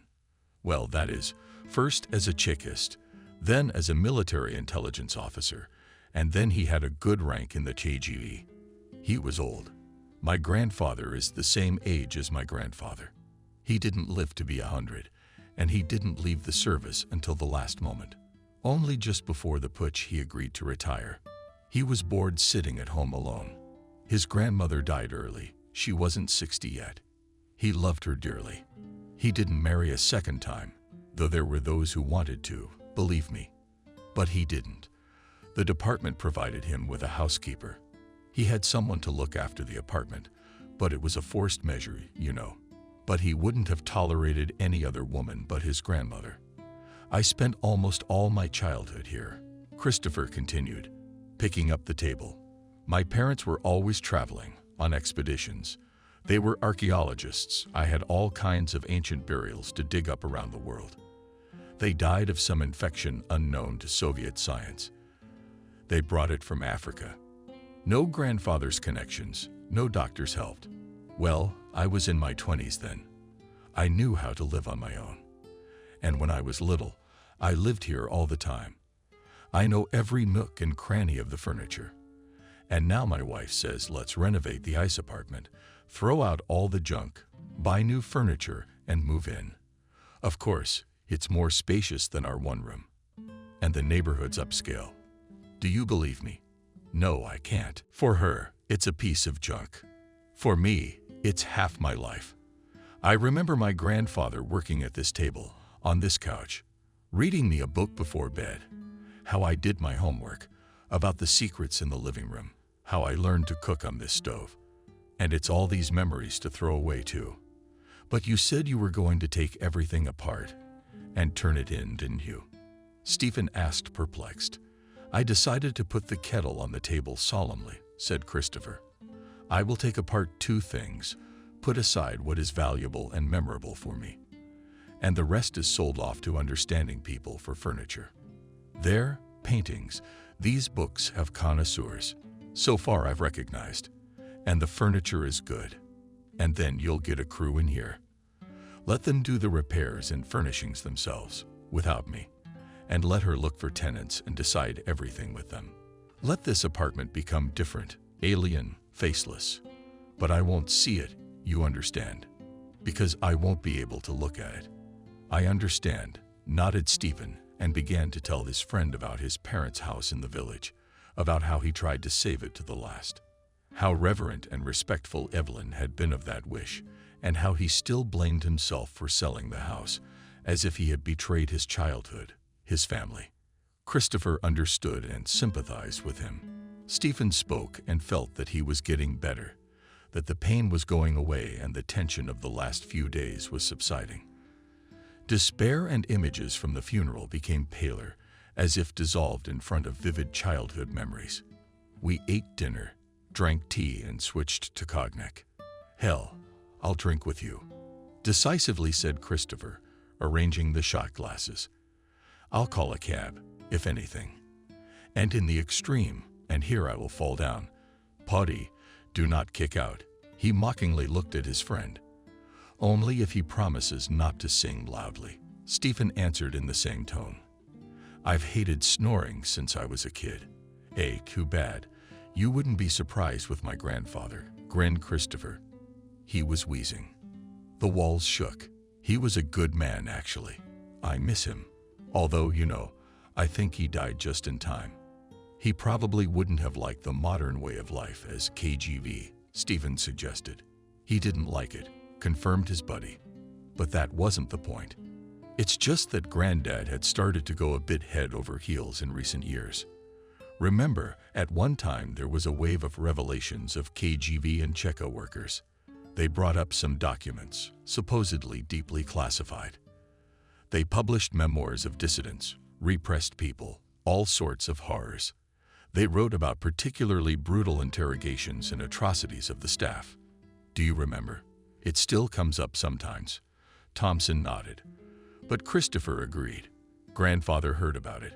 Read a few articles, so worried, he kept saying that they would come for him and take revenge.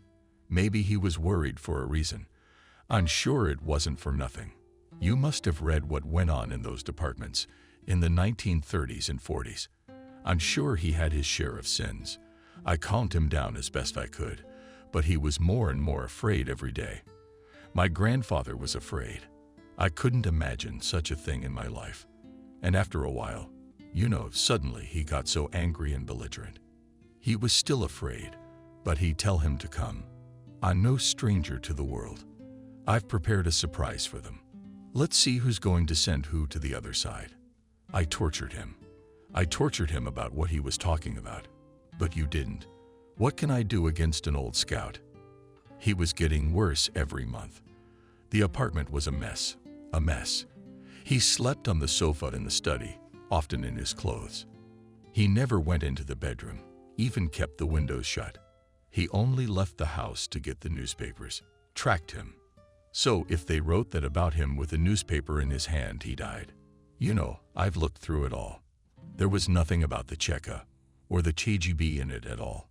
But that's what gave him a heart attack. Maybe he was just tired of being afraid. We had a drink. We were quiet. Then they went back to reminiscing about their childhood and the old men who had expressed them. It seems they hardly drank at all. But suddenly it was dark outside the window. It was nearing 0 o'clock on the clock, and Stephen was so groggy that he was ready to lie his head on the table and pass out. Christopher looked more awake. At least he had enough to call a cab, get them to his office and lay them on the couch with leather valanky, and even clean up his desk a little. How was he leaving? Stephen could no longer hear Thompson either. He woke up close to dawn, disgustingly sober and even without any signs of a hangover. Woke up wondering, where am I? What is this place? He raised his head, looked around perplexed. He woke up finally and suddenly remembered everything at once. My return from a business trip, a happy meeting with my wife, cinnamon buns with apples, the police captain's call, the cold morgue, the pathologist's office, a conversation with my mother-in-law, the funeral.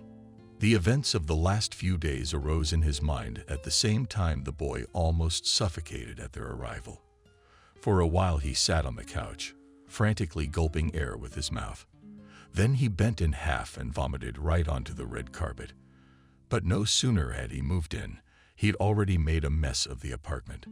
He thought grimly to himself, "You're always being unmanly. Thompson, everything's not human. Everything's a mess. You're always screwing up everything you don't pick yourself up for and failing to keep what you're given. You couldn't keep your parents because of you. They took a car ride into town. Did you ask for a special toy for a holiday gift that wasn't available at the local store? If you'd been a little more sure of what you wanted, wouldn't have had that trip and therefore the accident. You couldn't keep your grandmother. You stopped taking care of her. You left her alone in the village and she died. You failed to keep your firstborn child because you failed to instill confidence in your wife and did not provide her with everything she needed for a peaceful life. You didn't keep the house where you spent your childhood because I chased after the big bucks and didn't have the time to maintain it. Didn't keep your family together. Didn't give his wife the attention she deserved. And she found a lover. And he didn't save his wife. Gave in to her demands. Bought her that stupid car. After all, if the clot had broken off somewhere in a public place or at home, and she would have been ill, people nearby, perhaps, would have had time to call an ambulance, and Lisa would still be alive. And she might have gone to someone else, but she would still be alive. It's you. It's all your fault. Such thoughts were running through Stephen's head, and he couldn't cope with them. A young, healthy, handsome man with a good job and a normal income.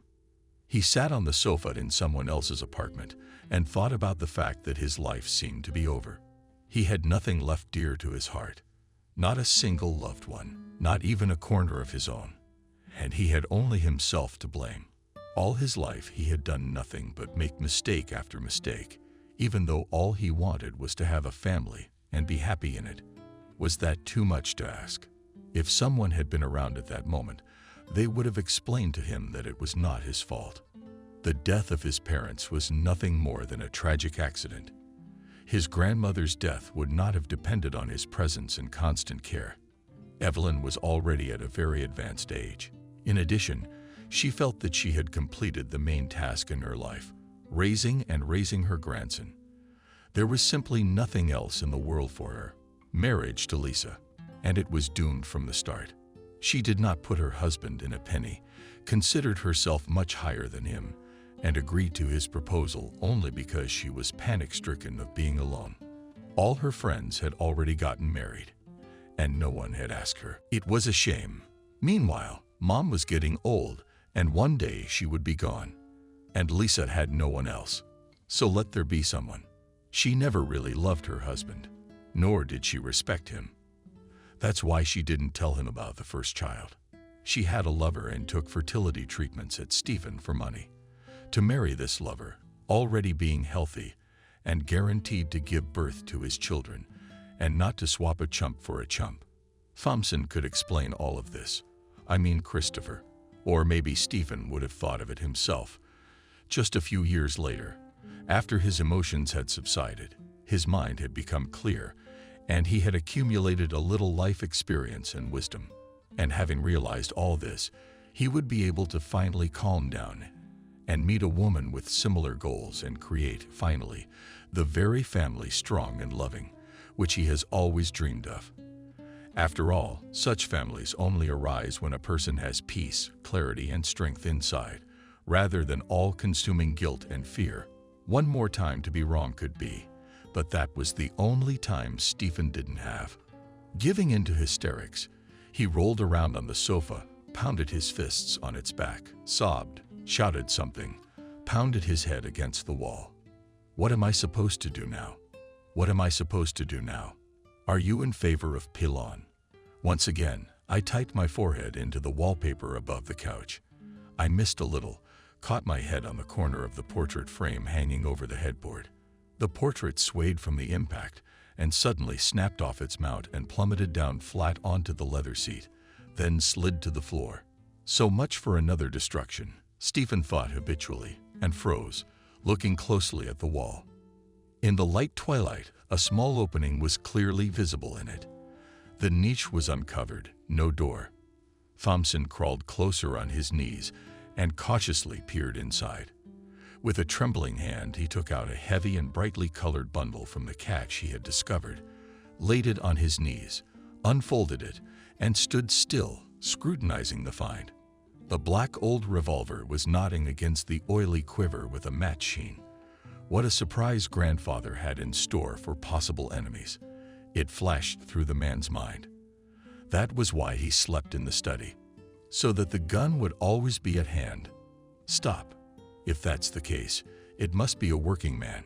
A quick inspection showed the revolver lubricated and loaded. Thompson put the barrel to the cushion lying on the sofa, cocked the trigger, and fired.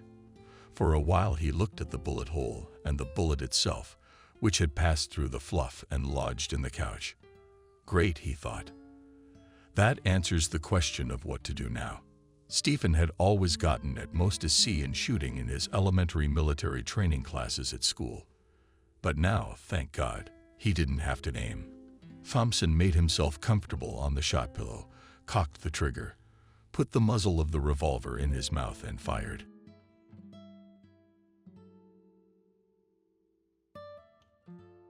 Subscribe and click the bell. The novel Sun Over the City finally got the recognition it deserved. It was printed in a fairly large circulation, and it did not lie dead weight on the store shelves, as it used to be with other Hunter books. The novel was bought up like hotcakes. Even one director, young but promising, signed a contract with Hunter for screen adaptation. For the first time in the past year, the writer who had become famous breathed fully, filled with pride in himself. A corner of his mind, he realized that the success of the novel, by and large, was a kind of gift from his publisher. On his own initiative, decided to invest in a PR campaign to the full program. Such generosity was a consequence of tragic events in the life of Hunter Wilson. Exactly 1 year ago, his wife Margaret died in a car accident. The publisher wanted to cheer up Hunter, who for 6 months has completely shrunk and stopped writing, locking himself away from everyone in his house. And guess what? As soon as the novel was talked about from all irons, Hunter resurrected and became the same. Yes, he understood all this, but these thoughts internally corrupted him. He needed no favors. Hunter was almost convinced that Sun Over the City, and without all this charity, could have won the hearts of his readers. It just so happened to be the case. In fact, the money that the publisher had spent on advertising could have been invested earlier. Surely, it is common for the publishing business money, just earlier that he was greedy, not believing in his talent, and afraid of losing losses. Another 6 months passed. Passions about his novel have somewhat subsided. Hastily filmed and released on the big screens, the movie. Basically, let's face it, it failed. The costs of its production were, of course, paid off, even the profit of pennies turned out, but Hunter himself was able to watch only the first 20 minutes of the tape. Spitt and vowed never to get involved with young, even if promising directors.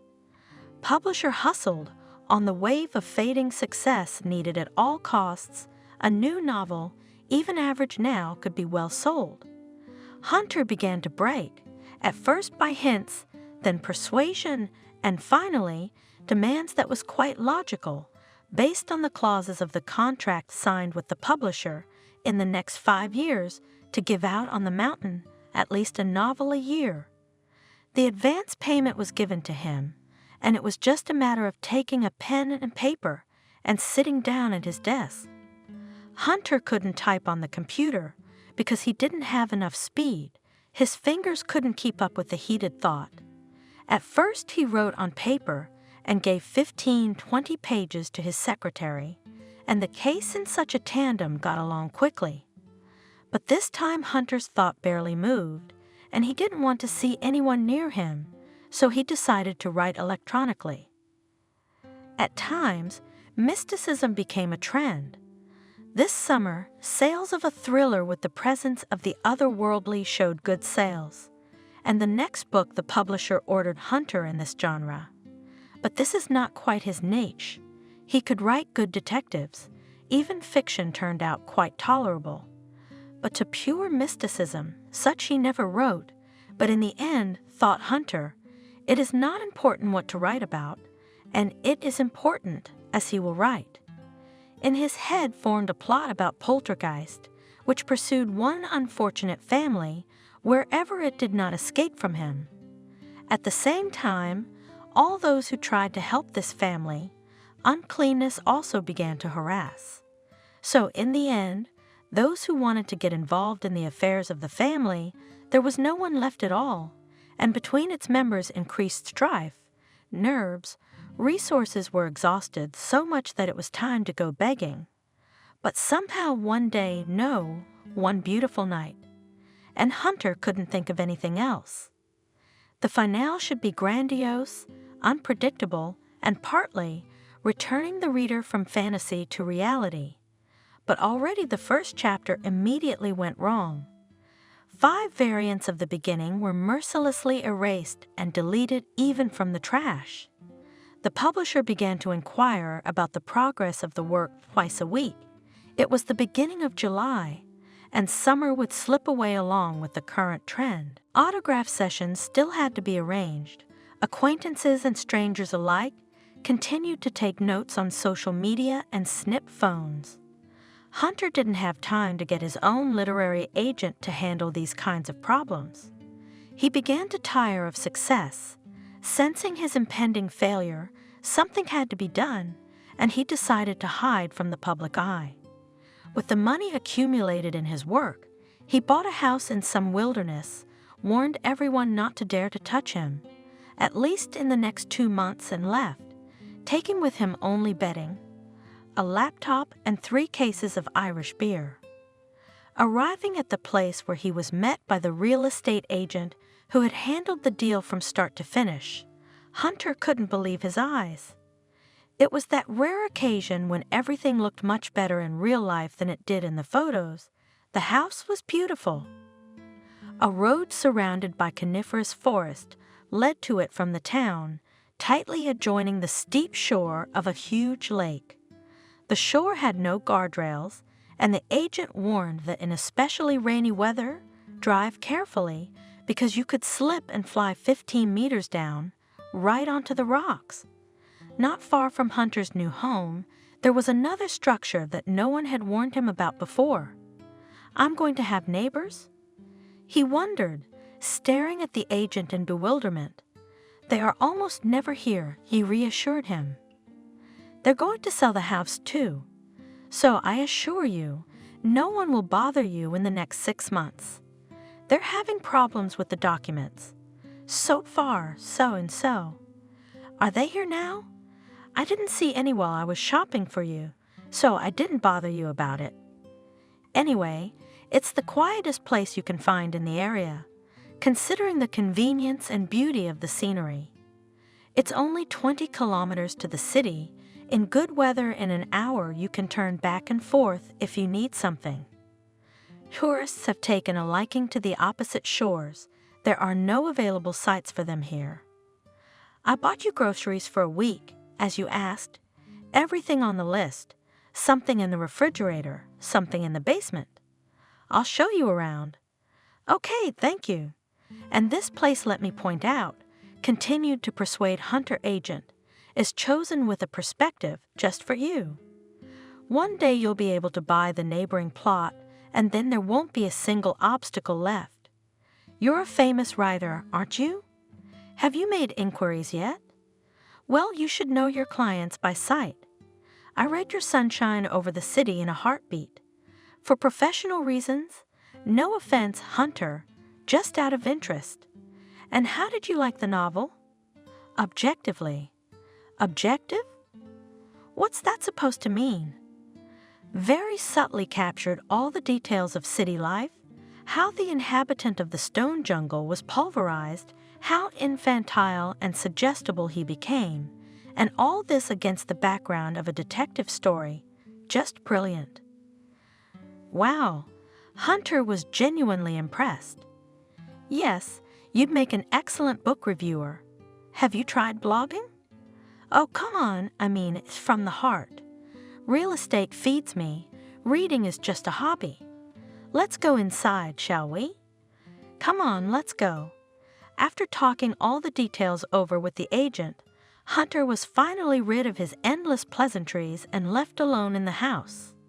When the noise of the engine lurking around the corner of the car became silent, Hunter was stunned by a silence like he had never known. Amazing, and it happens. The weather outside was windless, and the bright sun was shining through the dark and mighty spruce and pine trees, which were already slanting toward the west. There were no birds, no creaking of trunks, no rustling of red maples and young oaks that grew near the house. There was only the slight groaning of the floorboards as Hunter walked through the rooms, putting away the linens in the closets and preparing the desk for future work. Even goosebumps sometimes ran down his back from the strange feeling of his own, almost non-existence, as if the world had suddenly lost sight of him and wasn't going to look for him. The small hall turned out to have a fireplace. The agent assured Hunter that it was working. Even a pile of dry wood lay beside it. For the sake of interest, Hunter opened the damper, threw a couple of logs into the hearth, put some newspapers under them, in which the laptop was wrapped, and struck a match. The fire lit quickly, and the draft was excellent. Great! At night he would sit here, working out plots in his mind and sipping an Irish drink. As he sat in the chair by the fireplace, he realized that he was desperately sleepy. The packing, the journey, and the changes had tired him out quite a bit. Having made the bed with new linen, Hunter, without undressing, lay down on top of the blanket, and in a minute he fell into a deep sleep. He was awakened by the shouts coming from outside the house, which were not so loud, but they were clearly audible against the silence. Hunter thought that some unexpected guests had arrived, but he had not given his new address to anyone, precisely to avoid such visits. He got up, went out on the veranda and looked around. There was no one on the front lawn, only his car. The sun had long since set. The stars were burning brightly in the dark sky. Not illuminated here by the glow of the city lights, grasshoppers were chirping in the grass, which had not been heard during the day, and there were those cries again. Only now did he recognize their source. They were coming from the house opposite, from a room on the first floor, in the window of which the reddish light of a lamp was barely visible. Two people were arguing, a woman and a man. Hunter could not make out the words, but the raised tones indicated that the matter was moving toward a fight. That's the last thing we need. The agent claimed that the neighbors were hardly ever here and that he'd never seen them. What an asshole. Yes, his sentimental plans had been invaded by unexpected nuances that would somehow have to be reckoned with. Hunter went back into the house, took a beer out of the refrigerator, sat down at the desk, and opened his laptop. The Dickens family was a very ordinary American family, no better or worse than any other. He wrote and heard it loud and clear. And don't you dare meddle in my life again. I know it was you who killed. Hunter shuddered. From the last words of the phrase, his heart beat fast. The woman had said this on the street, apparently running out of that house. Then there was the sound of a car door slamming shut, the muffled roar of a running engine, and the rustle of tires scattering gravel. Hunter looked at his watch, 1:30. He sat a little by the fireplace with a beer, thinking about something far from the vicissitudes of the planned novel. At 3 o'clock the electronic alarm clock beat, startling him and bringing him back to reality again, having forgotten to turn it off. In the city, Hunter was always up at 3 a.m. while everyone who could disturb him was still asleep. He had until 8 a.m. to jot something down on paper, and at 8 a.m. his secretary would come in and take it away. After the death of his wife, he continued to get up on the alarm clock, inwardly resisting the changed circumstances. He took paper, but except for scribbling crossed-out paragraphs, he could not get anything out. Resistance was useless. It only took away the last strength from the creative process. The secretary Stella also came at first, waited silently for an hour, not wanting to somehow announce her presence, and also quietly disappeared, realizing that there would be no work for her again, and after a month she quit. Although Hunter continued to pay her salary regardless of whether or not she had a workload. The alarm clock kept ringing at 3 o'clock, and Hunter, like a ghost who had lost his memory, habitually sat down at his desk and played the role of a writer until 8 o'clock. The first night in the new place did not bring any special results. 4 pages of confused text, full of stylistic and semantic errors. On the second and third night, the screams from the neighbors only intensified. They lasted from 12 to 4 a.m. and ended the same way. The woman would shout one last catchy phrase, slam the car door, and run off somewhere else. Work on the book stalled again. In the morning after the third sleepless night, Hunter decided to visit the restless couple and have a serious talk with them. After all, he had every right to make his claims against them. The law has not yet been abolished, even if we take into account that on the site of the lake, there were only one neighbor. But when the doorbell rang, no one from the house came out. He tried peering in and knocking on the windows, but they were tightly curtained. The 2-story building showed no signs of life. It was also surprising that the car the woman used to leave each time never appeared on the only road leading into town. That road was clearly visible from Hunter's window, but there was no other way for Hunter to leave this forest edge with the 2 structures anywhere nearby. It was unclear how the car had managed to drive off the property without escaping his attention. Returning back in the evening, he hadn't seen her either. Maybe it had happened during the day while he was asleep. Today he sat out on the veranda, until just before sunset on purpose, trying to spot any sign of movement on the neighboring property, but all was quiet, just as it had been the first day he'd been here. There was only the flutter of a curtain in a first-floor window, as if someone had glimpsed a glimpse and then disappeared. At night, however, the same pattern was repeated, the shouting, the clatter of falling chairs, the clinking of dishes. It even seemed that another voice, a child's, had joined the duet. Hunter couldn't take it anymore and called the police. "Captain Jones, is this it? Hello." Trying to speak calmly and evenly began Hunter. "I'd like to report a disturbance. My neighbors have been making a lot of noise for the 4th night in a row. Can you give me the address, please? It's a lake. I don't know the address yet. I've recently settled here, but there are only 2 houses in the whole neighborhood. Mine and those rowdy neighbors. So I know where it is, but do you live in a smaller house or a 2-story? The smaller one, I only have a loft. And the screams are coming from the 2-story. Well, accordingly, there was silence on the other end. Hello." Hunter said loudly, "Are you still there? Can you hear me?" Yes, I can." "And you were talking to the former owner of the house. About what?"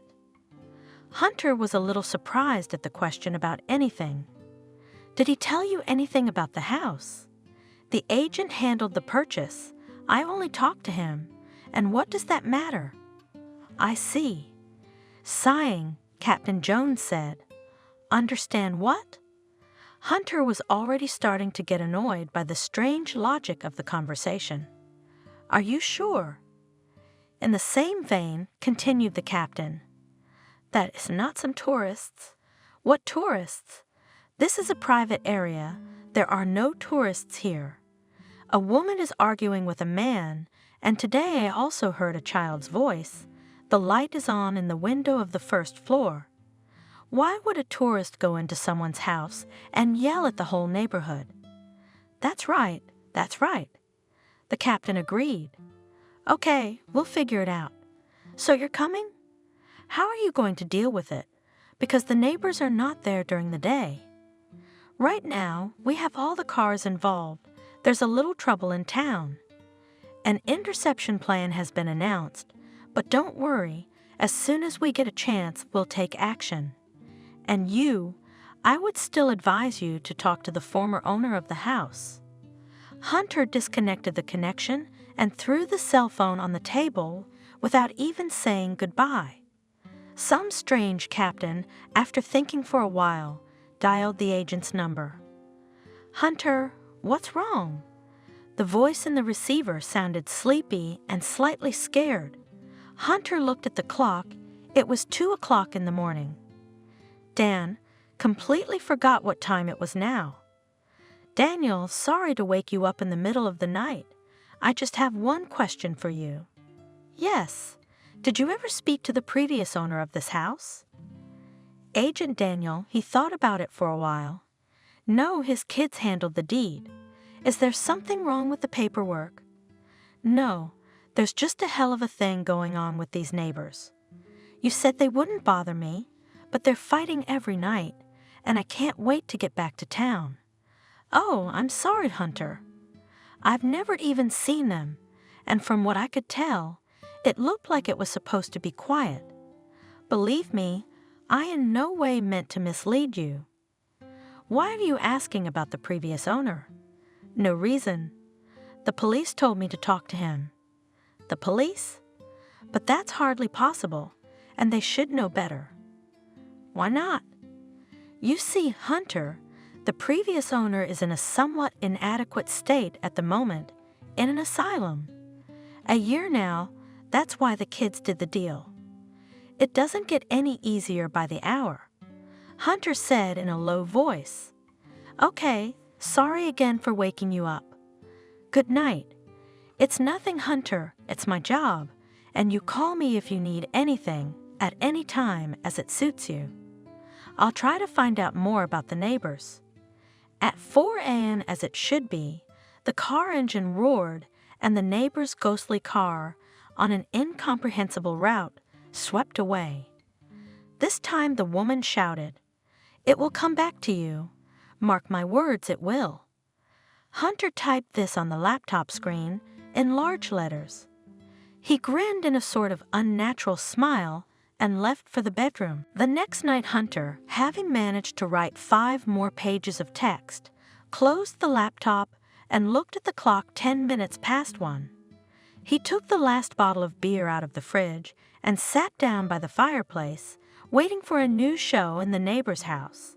But the screams didn't start, and at 2 o'clock it was quiet, and at 3:30. It looked strange already. Hunter went to the window. The lamp on the first floor opposite was not burning either. Had they really gone away? Had the long-awaited peace and freedom? But before he could rejoice at such a thought, he noticed that in the windows of the second floor, light flickered, so could shine only a hand lamp, quickly moving the beam from corner to corner. This time it really could be either tourists or thieves. Should we call the police again? Hunter immediately discarded the idea. Useless. He took a heavy poker from the fireplace and decided to find out what was wrong with those damned neighbors.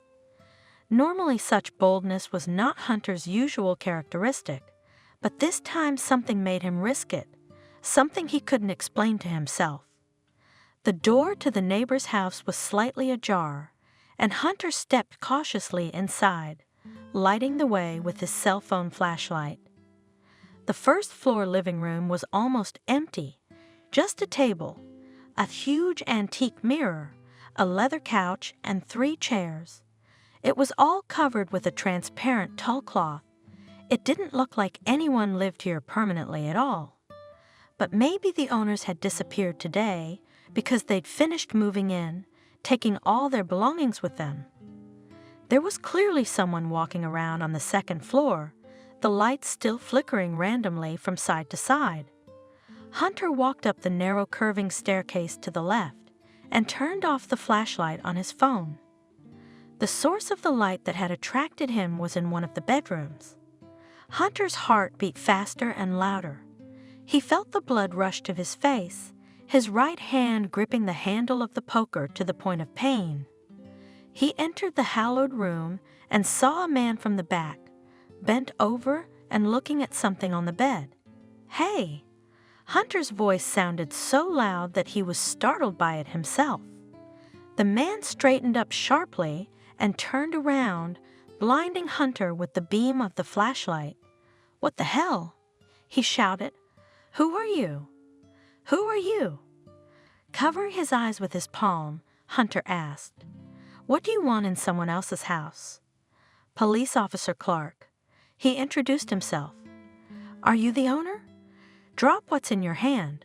When Hunter was able to look at the man, he saw a young man in a police uniform, but there was something not quite right about his official closet, something Hunter couldn't quite understand, but he noted it to himself. "I'm a neighbor," he said. "I saw the light and came to see who was snooping around in the middle of the night. It's the 3rd day I've been waiting for you. What's taking so long?" "What do you mean, waiting?" The guy asked me again. "I called the station. They said they'd take care of it. You're from the city, aren't you?" "From the city." But now, Hunter said, the owners have moved out, so it's too late for you. "I used to come here a lot, and I've had complaints before." "Oh, yeah." "Yes, but it's been quiet for a while now." "Yeah, I wouldn't say that." Hunter objected. "It hasn't been quiet for me lately."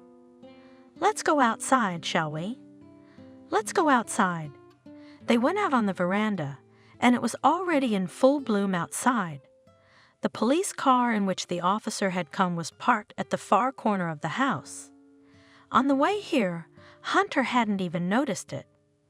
The officer pushed his cap back and lit a cigarette, letting the smoke drift upward, squinting. "Did you see that?" he asked, pointing with his hand. "The wire broke, so there's no light in the house. Did you have a strong wind the other day?" Hunter looked in the direction he was pointing, the cable sagging in the leaves, a black ribbon against the maple trees. There was no wind. Hunter was surprised. Yesterday, the lights were still on the first floor.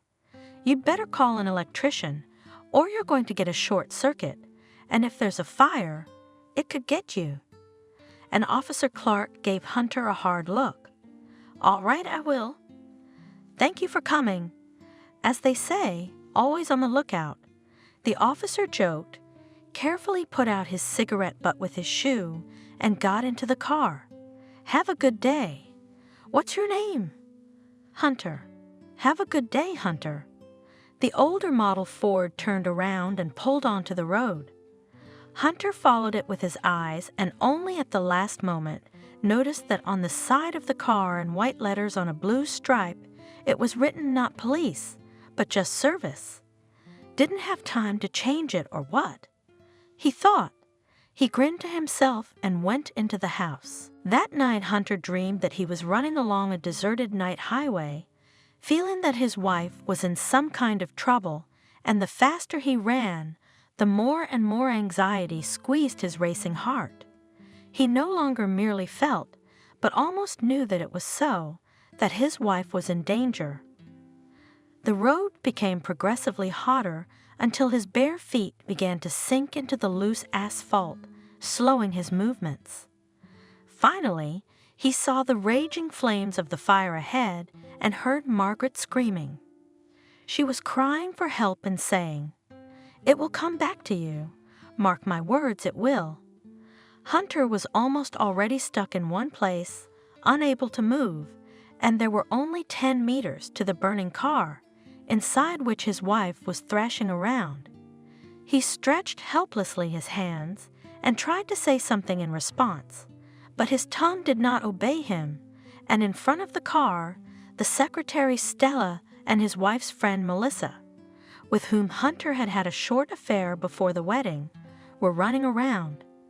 They were pouring gasoline from a canister, which made the flames grow even stronger, and then there was a deafening explosion, and the hot pieces of the car flew in different directions and, falling from a height, hit the ground unnaturally loudly. Hunter woke up. Someone was banging forcefully on the door. He jumped out of bed, tangled in the blanket that had fallen to the floor, and banged his head on the nightstand, cursing. He got up and, trying to move carefully, went to open the door. When he opened it, determined to scold the knocker for his overzealousness, he found no one at the door. But the knocking had been going on a second ago, hadn't it? The intruder could not have been so quickly out of sight. Hunter went out on the veranda and looked around. No, there was no one anywhere. Was the furious knocking a continuation of the dream? Quite possibly, considering that he had been mentally strained lately, especially on this night. What's a mental workout? To be honest, Hunter was close to a nervous breakdown, though he didn't want to admit it to himself. Hunter walked into the house, went into the kitchen, and opened the refrigerator. "Dan, I'm out of beer. We'd have to go into town anyway, for groceries, an electrician, and the police station." Yeah, the police station was the place to go to say a few nice things to them and find out what was wrong with the previous owner of his house. The first thing he did was to stop by the station. The officer on duty wrote down his passport information, issued him a pass, and pointed out the office of Captain Jones, with whom Hunter had talked on the phone the first night. The captain, fortunately, was in attendance. Hunter knocked on the door and entered. "May I?" he asked politely. "Come in," replied the captain. He was a man in his 50s, with a bushy mustache, sparse hair on his head, and eyes that looked surprised all the time. "I'm Hunter. We spoke to you a few days ago on the phone about the noise from the neighbors at the lake house." The captain rolled his bulging eyes as if trying to recall the fact Hunter had mentioned, then closed them and rubbed his eyelids with his fingers. "Sorry," he said. intermittent proctosis. I wouldn't wish it on an enemy. It's from varicose veins in the eye socket. That's what the doctor says, but I'll tell you what it's from. All that paperwork you have to go through all day, that's the real cause. So what about your house? That's what I wanted to ask you. A little puzzled, Hunter said. Right. The captain looked at him again in surprise. Hunter, the lake house, yes, it was. So did you talk to the former owner? No, since that's not possible. He happens to be in a mental institution since some time. Wow! This time the captain was really surprised. It was to be expected, though. Why? Well, how can I tell you? At one time he also complained about the noise in the neighbor's house. I actually went there myself 4 times, when I was a junior officer. But the thing is, no one's lived in that house for 6 years. How's that? Now it was Hunter's turn to round his eyes. Like this. The captain splashed his hands. We all know the story here. It's strange that your agent didn't say anything about it. Although, of course, it has nothing to do with your house. To accuse agents in silence such sensitive information, there is no formal reason. What's the story? Can you explain it to me? 6 years ago, the captain began. One Christmas night, there was a tragedy, the reasons for which remain a mystery. The husband shot his wife and young son and hanged himself in his office on the first floor without even leaving a note, as is often the case in such cases. What was the reason for this was never found out. An officer was in charge of the case, but he had no time to investigate it to the end. He himself was killed in the line of duty, apprehending a prisoner who had escaped from the colony. Wait, Hunter, interrupted Captain Hunter. You said Officer Clark? Yes. Does that name mean anything to you? But how is that possible? What? I saw this officer tonight with a flashlight checking out a neighbor's house. The captain leaned back in his chair and began to move his eyes around again. I'm afraid, he said after a pause, that you've been misled by someone. Officer Clark couldn't have been in that house that night, but I talked to him the same way I'm talking to you now, so why would I make anything up? Let's go over the facts again. The captain continued calmly. No one has lived in that house you're talking about for 6 years. That's one.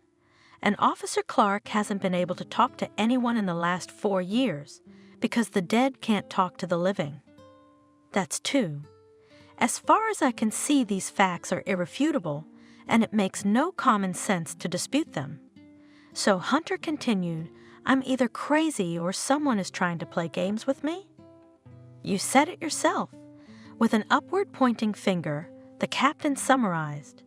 I'd be more inclined to the second option, but I'm sorry, the story with the former owner of your house can confuse anyone, and considering that you, as far as I know, are a writer, you must have an excellent imagination, and the sleep of the mind, as you know, breeds monsters. Again, I'm sorry if my logic seems offensive to you, but I'm an investigator. I have to think in a completely different way than you do. Hunter was in a stupor, his thoughts rushing around in his head, pushing each other apart. Who could have played such a cruel joke on him? And most importantly, for what purpose? He had never had such desperate enemies before. He ruled out his own insanity at once. What does it have to do with being a writer? Can't writers think logically? They can think logically, maybe even better than investigators. The task of a writer, especially if he writes fiction, is to mislead the reader, to give him at the very beginning of false guidelines, so that until the very last page, he could not guess what. In fact, the whole trick of the events described. The writer is above logic, because logic is only a linear tool, and you have to solve systemic problems and dive into parallel connections, and therefore know what each cog in the mechanism of a tangled plot serves. No, he's not crazy. The tragedy that had happened to his wife, of course, had shaken his nerves, but he had come to the lake full of optimism, and the noise in the house was not a figment of his imagination, nor was today's conversation with the late Officer Clark. So Hunter spoke again. "After I called you, you never sent anyone out to the lake?" "No one." The captain shook his head reassuringly. "We're still in a state of emergency, and there's no cars available and no men. What am I supposed to do now?" Hunter waved his hands. "What do you mean?" "If, God forbid, something strange happens again, where should I go besides a psychiatrist? If anything seriously jeopardizes your life, then, of course, call the station. Otherwise, I'm afraid we can't help you. Not because I doubt your judgment, but because resources are limited, and when we get things sorted out, I'll send a man to look at the house if you like, but that won't be for a while." Hunter remembered. "I need to find an electrician somewhere in town. There's a broken wire in that house, hanging from a tree. It could short out." "A wire?" "Don't worry, it won't short out. The house has been blacked out for years." But Hunter wanted to talk about the light on the first floor, but immediately stopped, not wanting to continue the slippery subject. "Do you have any weapons?" Suddenly the captain asked. What kind of weapon?" "For self-defense," Jones clarified. "It could be tourists or treasure hunters snooping around abandoned houses, scare them, if anything." "No, I don't have any weapons." "Then I suggest you get one." Again, closing his eyes, said the captain, "In your situation, think useful. I don't have any documents to buy a weapon." "You at least buy a bat. Some tin can not so frighten the hooligans as a good baseball bat. We got a store near the station, a gun store. You'll find something suitable. Don't tell them I told you that. Just keep it between us." "All right," Hunter replied and headed for the office. "I'll think about it." "Goodbye. Have a good day," said the captain, and again, as if nothing had happened, stared at his papers. Pensively wandering down the corridor of the station, Hunter noticed something unusual on the wall. Perhaps if he hadn't been so absorbed in his thoughts, he would have passed it by, but something in his subconscious seemed to nudge him and make him look at the wall. It was a board with pictures of people in police uniforms. At the top, in large gold letters, it said, "Our Heroes," and among the pictures, Hunter saw a familiar face. It was Officer Clark. Under the photo in small print, it said that he had died heroically on an operation to apprehend a dangerous criminal, having arrested him, but he himself had been mortally wounded. And yes, that was 4 years ago. It was a hot evening, and it was impossible to stay in the house. Hunter took chairs and 3 bottles of fresh beer to the veranda, sat down and carefully examined the neighbor's house, trying not to miss any movement that could happen there, but everything was quiet. The silence, as on the first day, was deafening. Only somewhere in the distance behind the wall of the forest, the voices of birds were heard too, apparently tired from the mercilessly scorching, all-day sun. Hunter leaned against the chair a bat, purchased in the store, and touched with his fingers its handle, wrapped in rough rubberized tape. The weapons on the counter were available for all tastes: combat, gas, blank charges, electroshock, even bows and crossbows, but all of them required, at least, a medical certificate, and for combat weapons also a hunting ticket. He had to choose a bat, as the captain advised, which was a rather formidable weapon, and unlike the same shocker, noticeable from afar. Hunter tried to imagine the consequences of a blow with this club, looking at not long, rounded at the end spikes, even for such a purchase had to show a passport. The seller carefully wrote down all the data on the receipt and looked at Hunter glumly. as if suspecting him of some evil intention. However, he said nothing in farewell, only nodded his graying head. How stupid it all is. Instead of writing a book, he had to think about who knows what. But it was an interesting situation. No one was able to help him either. Just like that family tormented by the poltergeist he'd conceived the novel about. At least the feeling of desperate helplessness and abandonment he will be able to describe truthfully, based on his fresh and more than real experience. If only Stella, the secretary, would come in the morning again, it would be more cheerful and less disturbing. But where was she now, this Stella? Probably he had forgotten about the unhappy writer, though they had in common not only pages written in small handwriting, but also something hotter.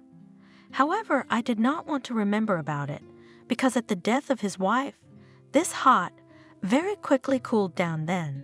To hell with it. Just as Hunter thought of Stella, his phone rang. The number was unfamiliar. "Hello, hello, Hunter." A cheerful female voice sounded in the receiver. "Don't you recognize it?" There was something familiar in Hunter's intonation, but the thought of Stella confused him. "It's Melissa." Without waiting for an answer, the woman clarified the situation. "I changed my SIM card, so I'm calling all my old friends to tell them the new number." "How are you?" "I haven't seen you in a while. Have you started writing?" It was Melissa, the late wife's girlfriend, the one with whom Hunter had a fleeting affair just before his wedding. I don't know why, but he was glad to see her, though he tried not to show it. "Yeah, I'm Melissa. In fact, you are like from the past life. While I was depressed, time stretched slowly, but as if I came to my senses, and as if I woke up in a boat, but I have no weight, and I do not know how and where to go." "Well, I see," Melissa noticed. "Your imagination is all right, so you will live. And you too." Hunter objected. "Back where?" "It's about fantasy," Hunter clarified. "I had an unpleasant conversation with the captain today. He reproached me, as if by the way, for being too imaginative." "What captain?" "Are they still bugging you about the accident?" "No, it's something else." "What happened?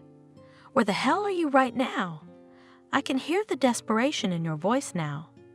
"I've been out of town for 2 weeks. I bought a house by the lake, moved in for the summer to write a book." "Oh, come on. And I came by your place just a week ago, kissed your doorstep, and went home. And no one at the publisher's office is wondering where you've disappeared to. How's the book coming along?" Hunter was pleased to hear that not everyone has forgotten about him after all. Fans and acolytes were not counted. These on the wave of success, he will always be needed. One could hear that Melissa was now genuinely interested in him. To be honest, sighed into the tube, Hunter, the answer is negative. Nothing is written, and not because the ideas have dried up. There are ideas, but because my neighbors turned out to be crazy.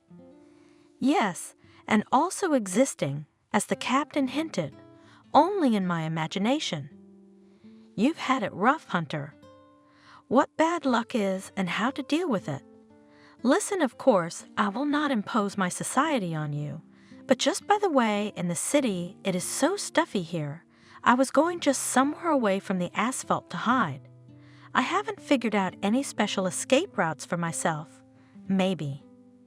Isn't that the big lake near the town of Vecta? Yeah, that's it. Hunter confirmed it. We used to compete there once. It's a deep lake, perfect for our sport. So what did you want to say about the trails? Hunter, if you need company, but for 2-3 days, I could make my route right through your dacha. I'm not insisting. It's just your voice, so I suggested it. Inwardly, Hunter was even excited by this suggestion. A close person, and even more so a woman, would be more convenient for him now than ever, but he had to pause before answering, so as not to give Melissa his hasty joy. Come, to hell with the book. I'll have time for it. No, no, Hunter. Melissa spoke up. I will not distract you from the book. You write as much as you want. I'll go snorkeling and sunbathing, and I'll take care of the household, if you let me, and we'll talk at sunset and remember our best years. I'll be like a mouse. P. Hunter laughed. Come on, mouse, come on over. From our town to Vecta, about 70 kilometers, and from Vecta to the Lake 20, you'll get there in an hour and a half. I'm waiting. Well then, see you in the ambulance. I'll be on my way. I'm just getting gas. See you later. The thought of Melissa's imminent arrival gave Hunter some confidence and a desire to show some activity. He got up and, taking his bat with him, went to take another look at the neighbor's house before going inside. He checked the perimeter once more, assuming the presence of ghosts. Although it was frightening and popped into his head, he still didn't agree. There had to be a rational explanation for everything. Strange stubbornness for a man writing about poltergeists. But maybe the most stubborn of the nationalists, the most fearful of everything otherworldly and without logical support. So perhaps they protect their sanity from a breakdown. And this time we managed to find something. The low shrubbery, shaggy and killed by wild ivy, at the far corner of the house had one oddity. If in other places maples began immediately behind it, in one between it and the trees there was a space of 4 meters. Hunter crouched down and poked his bat into a tangle of branches, the bat hitting something hard. He pulled the branches apart with his hands, and there it was. Behind the bush was a piece of wooden fence, painted green, and 2 hooks, dressed in hinges on 2 posts, between which there was a distance of 3 meters. Getting it off the hinges was not particularly difficult for Hunter. It was not so heavy due to the fact that the bushes seemed artificial. At first glance, however, it was impossible to distinguish them from the real ones, and Hunter saw a barely traveled road descending the hill on which the house stood and disappearing among the spruce trees. But what did the neighbors need this secret path for? Strange, though it was much easier to accept than a car disappearing into the night without a trace. Determined to find out everything to the end, Hunter followed the road, wanting to find out where it led. The road looped briefly through the woods, and after about 10 minutes of walking, it turned sharply to the right at the lake. So, the main route along the high shore on the left, it never came out, going around the lake in the opposite direction. Everything became clear with this. Now maybe we could find something interesting inside the house as well. In the daylight, the interior did not look so neglected. The furniture tucked away under tulle or plastic sheeting, alternating with objects that were not protected from the dust settling on them. Hunter ran a finger along the antique dresser. Yes, the place hadn't been cleaned in months. In the cramped hallway leading to the dining room, however, an ancient pendulum clock was running smoothly, only 7 minutes behind the correct time. It had been started recently, for the weight on the chain had barely traveled half of its proper distance. In the dining room, Hunter found on the floor a tin bowl of food for an animal, maybe a small dog or a big cat. Drinking water had not had time to evaporate from another bowl, signs of someone's recent presence alternating oddly with desolation. After checking the second floor, Hunter went down to the first floor again and reached the study where the lamp burned at night. He tried to open the door, but it was locked, the only room he couldn't get into, and it was interesting. He kicked the lock as hard as he could, and the door opened. Not a courteous gesture on his part, but he couldn't do otherwise. He was too sore from the trouble he'd been having lately. There weren't many things in the office. A desk, armchairs, and cabinets with books and files along 3 walls. The window was tightly shuttered, and on the desk was the same lamp with the red, Chinese-style shade that had been burning earlier, despite the lack of electricity in the house. Hunter tried to turn it on. No, granted, it didn't work. He strolled along the racks of books, looking at the titles on the spines. Walter Scott, Dostoevsky, Stephen King, books on astrology, a complete mix of genres and tastes of whoever had assembled this collection. And suddenly Hunter Wilson, Sun Over the City. Why is this here? Next to his latest novel were other, earlier novels and short stories, a complete collection such as even he himself did not have. 8 volumes, what a turn! Were the screaming owners of this house among his most loyal fans? Hunter picked up the Sun Over the City and opened the front. Across it, in large curlicue letters, it said, "Dear Kathy, in kind remembrance from the author." It was his handwriting, his autograph. Apparently, a fan named Kathy not only liked to read it, but also did not miss meetings with readers, of which Hunter had dozens in the last year. Of his acquaintances, he didn't have anyone named Kathy, a name he would surely remember. Suddenly the phone rang, and the book fell out of Hunter's hands. He looked at the screen. It was the agent calling. "Yes, Daniel, hello." "Hunter, good evening." "Good evening. I'm calling about your neighbors. Can you talk now?" "Yes, go ahead. I've managed to find out a few things, if you're still interested." "Sure, I got some details about them too."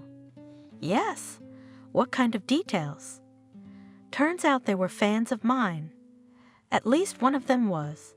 The library I found in the house has my complete works. Can you believe it?" "You broke into the house?" Daniel asked excitedly. "It's not locked, and no one has lived in the house for a long time." "That's exactly what I wanted to talk to you about." The agent began. "The owner of the house, one John Parker, as it turned out, he died 6 years ago. I assure you, I knew nothing about that or the tragedy that took place in the house." "Yeah, I'm aware of that." Agent Hunter was reassured, "and I have no beef with you." But more than that, Daniel interrupted him and immediately paused for a moment. "How to put it? You, Hunter, had something to do with that tragedy." "Me?" "Not personally, of course, but indirectly through my books. It's not your fault, of course, but nevertheless. Kathy, John's wife, was an ardent admirer of yours, never missed a meeting, and no publication escaped her notice. She would sometimes ask her husband to fill in for her at an autograph session if she couldn't attend for some reason. She probably fell asleep with your book in her hands.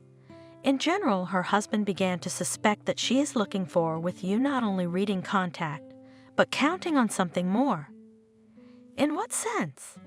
"In the sense that her husband suspected her of cheating on him." "What the hell is that?" "I think," Daniel pointed out, "it happens to women, and their idols often go out of their way to meet such fans. I'm sorry, I don't mean you at all, but you do realize that women take literature too personally, transferring the characteristics of their characters onto the author. I don't know what the poor woman's feelings were, but her irrepressible passion for reading led to what happened on Christmas night." "A nightmare. I don't want to go into all the details again. I guess if you know something, you know it too. But it takes your imagination to imagine the chain of events that went down like that, Hunter. How did you even find out about this?" "Talk to the former owner of your house. In the psych ward." "That's right. I took the trouble to go and see him. He's not that crazy, I'll tell you that much. He was aware of the whole thing. At one time, he had a very close relationship with the neighbors, but when things got heated between the couple, he didn't want to be friends anymore. I don't know. It seemed to me that he had a thing for Kathy. He spoke of her with a special piety. It was like he had a premonition of this kind of ending. He said that John had been completely insane since the fall and all through the early winter before Christmas. He'd gone off the rails, as they call it. They had a big fight. Kevin from the asylum, the one who lived in your house, even managed to buy the only road into town and forbade John to use it. He had to take a detour to Vecta, across the lake. That's all I've been able to dig up. Very valuable information, said Hunter. Thank you very much, Daniel, for doing this work. Don't mention it, Hunter. I've missed some important details myself, so I'll learn a lesson. And as for the noise you mentioned, the culprits are to be found elsewhere. You understand that the former owners have nothing to do with it, unless by will their house passed to some of the Hares, but in this direction my searches did not yield any results. Here it is necessary to involve some lawyers. Got it. Hunter summarized. Thank you again. If there is anything new, be sure to call me. I will. Hunter put the phone away, picked up the fallen book from the floor, and opened the autographed page again. The story with the neighbors might now be quite complete, if it weren't for one thing, but huge letters throbbed in his head.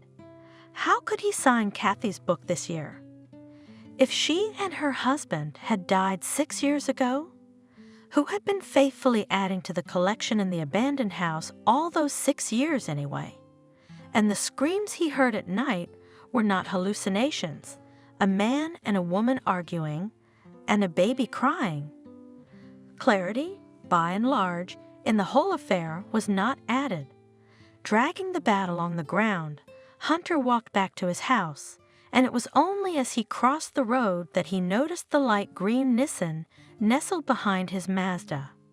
On the veranda sat Melissa and smiled. Well, hello there, Ryder, she said cheerfully. Were you hunting a mammoth? How pleasant her voice sounded, in the midst of this ominous evening silence. Hello, friend, he answered, went up to the veranda to the guest and kissed her on the lips. You don't know what mammoths are here sometimes. Your weapons are formidable. Pointing to the bat, Melissa said. That's all I'm supposed to have. Melissa rummaged in her purse and took out a small, shiny gun. I have something too, she said. Jesus, Hunter exclaimed.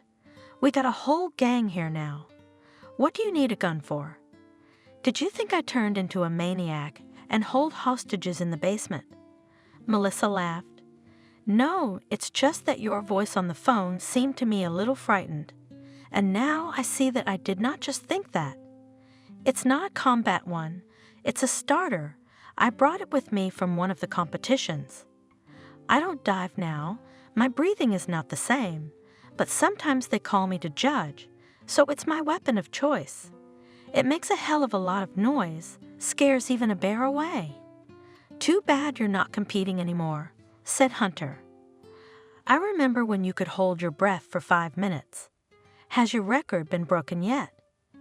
Not in the state yet, but in the world I've never even come close. It's fantastic minutes out there. Free divers have been going over 10 minutes for a long time. For me, it's just out of the realm of fantasy. Surprised Hunter. Have they learned to stop the heart like you? That's your trick. I remember it particularly well. Come on. Melissa waved her hand. Where can I get to these tricks now? I'm an old woman. I can't compete with young people now. But I remember you exactly as you are, and you haven't changed a bit, as you were a beauty, and you still are. I must have gotten old. I've gone gray, said Melissa, stroking Hunter's hair.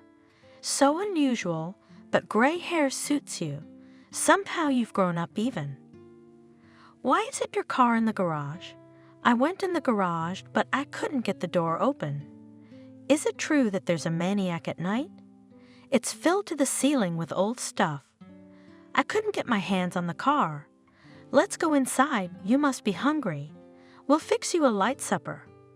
Come on. With Melissa in the house, time passed quickly for Hunter. Even the ghosts seemed frightened by her presence. Not once over the next 7 days No more disturbing screams, creaks, or the red lamp in the window across the street. Hunter again began waking at 3 a.m., and until 8 a.m., he modeled the paper with an unstoppable stream of plot twists for the novel. He transferred his benevolence even to the most fierce of his heroes, Poltergeist. It turned out that the noisy spirit simply had unrequited feelings for the daughter of a long-suffering family who did not want to play with him and in every way avoided his attention. The spirit even thought of interrupting his ghostly existence from the excess, not divided feelings, and gave the girl a way to get rid of him once and for all. And the girl was about to do it when she suddenly realized that it was wrong, that Poltergeist is just a wild, unbridled creature, longing to be loved and needed, that he also deserves to get the opportunity to go to the side of the world. And well, Hunter himself was surprised at this direction of his thoughts. According to the original plan, the novel was to be a denunciation of human cowardice and duplicity, when the created public good is possible only within the framework of relative well-being, the benefactors themselves, but only a real danger to overstep the personal boundaries of good-hearted citizens, as they immediately grow thorns, detaching themselves from the situation and caring only about themselves. Melissa liked the new plot much better. Between swimming at the lake and cooking lunches, she took over as Stella's secretary, reprinting text from paper onto the monitor screen. She was slow at it, but Hunter was glad she was. The novel was nearing completion, and in any case he had time to send it to the publisher before September, who, to his credit, had stopped bothering him with endless hints of pressing deadlines. But if the paper feelings had come closer to their finale, the real feelings that had settled in this house with Melissa's arrival were only gaining momentum. Their fleeting connection from the past had taken on new colors. They were now both moderately wise, moderately passionate, and moderately able to account for their actions, and there was nothing to prevent their intimacy from being platonic to bodily a few days later. Enough time had passed since the death of Margaret's wife, and Melissa, as far as Hunter could understand, had not had a steady partner in the city since their separation. It seemed to Hunter that things were finally getting better in his life. The appearance of Melissa in the house, he took it as a reward for the recent agony. It was still unclear how, for example, the meeting with the non-existent Officer Clark had come to seem like a dream. Why? His nerves were so tense that he could dream anything and mistake it for reality. He wasn't just thinking about it, he was convincing himself of it, as if he were living in the image of a madman walking along the border separating illusion from reality. People tend to convince themselves that something didn't really happen in their past, or if they did, it was different in some way, with nuances that could justify them. They are not villains or crazy. They have all read children's fairy tales. They know where good and bad are. They are just weak at times, as if weakness justifies any mistake. The doubts, driven to the bottom of his soul, scraped unpleasantly from the creek, giving Hunter a noise in his head, and only when he took paper in his hands and began to write, the noise subsided, giving way to other people's emotions, becoming for 5 hours as if they were his own. On one such morning at 8:30, when Hunter had set his novel down, he went out on the veranda, smiling absent-mindedly and to the end, not believing in the successful completion of his work. The heat, even on the morrow, was unwilling to abate. The windows open in the house did not save from the stuffiness, and the cold beer the body could no longer fit. Hunter went to his favorite chair and saw some postcard, so it seemed to him. Maybe in his heart he was waiting for congratulations from all parts of the country. He took it in his hands, looked at it, and his heart sank into his heels. No, not this again. What the hell? Why now? It can't be like this. It was a photograph. A photograph of his late wife's car engulfed in flames. A photograph from the scene of the very accident that had divided his life into before and after, and which he had been trying not to think about all this time, trying to scratch out of his memory like he scratched out bad bits of text from a novel. On the back of it, as if written by a 5-year-old child, "Mark my words, he'll be back." Cold sweat broke out on his forehead, his hands trembled, and it felt like it was -40, not +20 outside. Hunter, as if in a dream, went back into the house, took a pair of scissors out of the drawer, and began to angrily cut up the photograph, putting the scraps in a neat pile on the table. Melissa came out of her bedroom and stared at him fearfully for over a minute. "Hunter," a little audibly she said. "Hunter, what's wrong with you? What are you doing? Are you all right?" He looked at her uncomprehendingly, grinned half his face in a smile, and said, "They know everything." "Who do they?" "Know what?" "They know everything," Hunter repeated. "They won't leave me alone." "What do I do, Margaret?" "Hunter, come to your senses. I am Melissa." "What are you talking about? Melissa?" For a second, Hunter's eyes became clear. "What are you doing here?" "Oh, yes, Melissa, I need to." "I'll be right there. Don't go. I'll be right there." And Hunter rushed out of the house, got into his car, pushed the gas pedal to the floor, and sped down the road to town. It seemed to him that the car was going too slowly, as if a whole carload of passengers had been hitched to it from behind, and he had to get there in time. In time for what? Where to?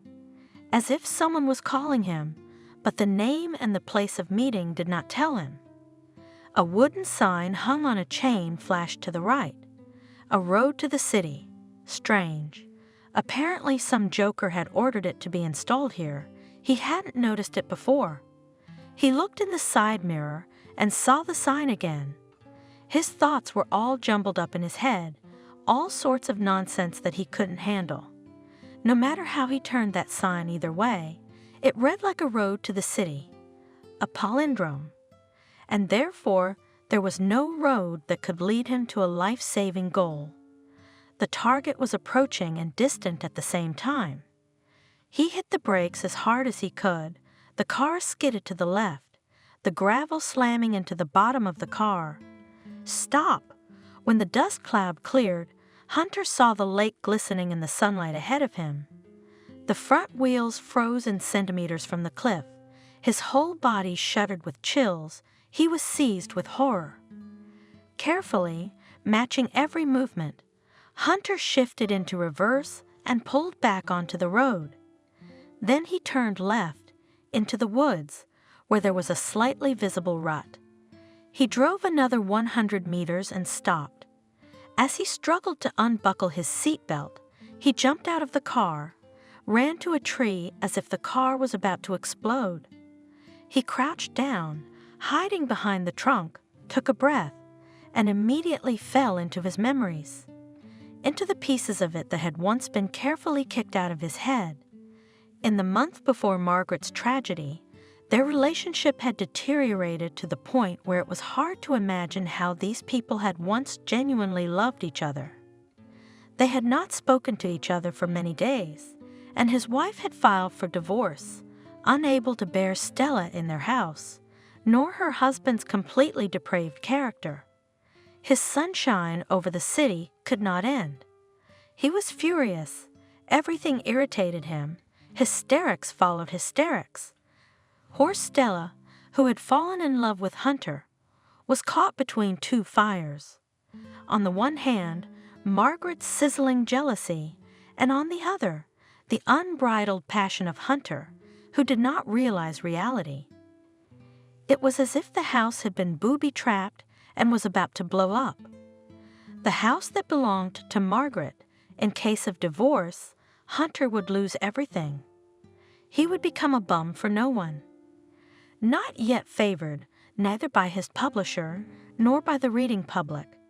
At that time, he was not yet the Hunter Wilson known at the top of the literary world. He was a nobody. Only the sun over the city could move things forward. Hunter felt it. He knew it, as any relatively talented creator knows everything about his creation before it is finally released. He needed only a month of concentrated work, only a month, but it was as if the monster was devouring the time, leaving him not a minute. Hunter had no car of his own, and he had never learned to drive. Sometimes he used his wife's car when there was an urgent need to go somewhere.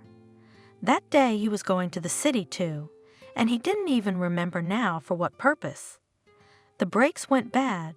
He decided not to put it off in a long box and went to a car service. That's where it happened. A stray thought, a fleeting anger that created a monster in his heart. The mechanic looked at the brake system, whistled, and said that fateful phrase. "Another day and you'd be in the morgue for sure." Is it that serious? How much more serious could it be? Answered the mechanic and tapped the wheel with the key. "I'm afraid I can't do it in one day. You come back tomorrow. Tomorrow I'll tell you the exact time and price." Where was he in such a hurry? Completely slipped my mind. Doesn't matter what he's attached to it. What does it matter? He had to admit to himself that the reason for his decision was not the need to go somewhere, but the simple thought that there was no need to fix the brakes now. No need. Hunter was already standing at the bus stop when it hit him. He went back to the service and took the car back, saying he would be back tomorrow, but he never came back. He got home, never got to where he was going, quietly put the car in the garage, and with a sinking heart, sat down to finish the remaining pages.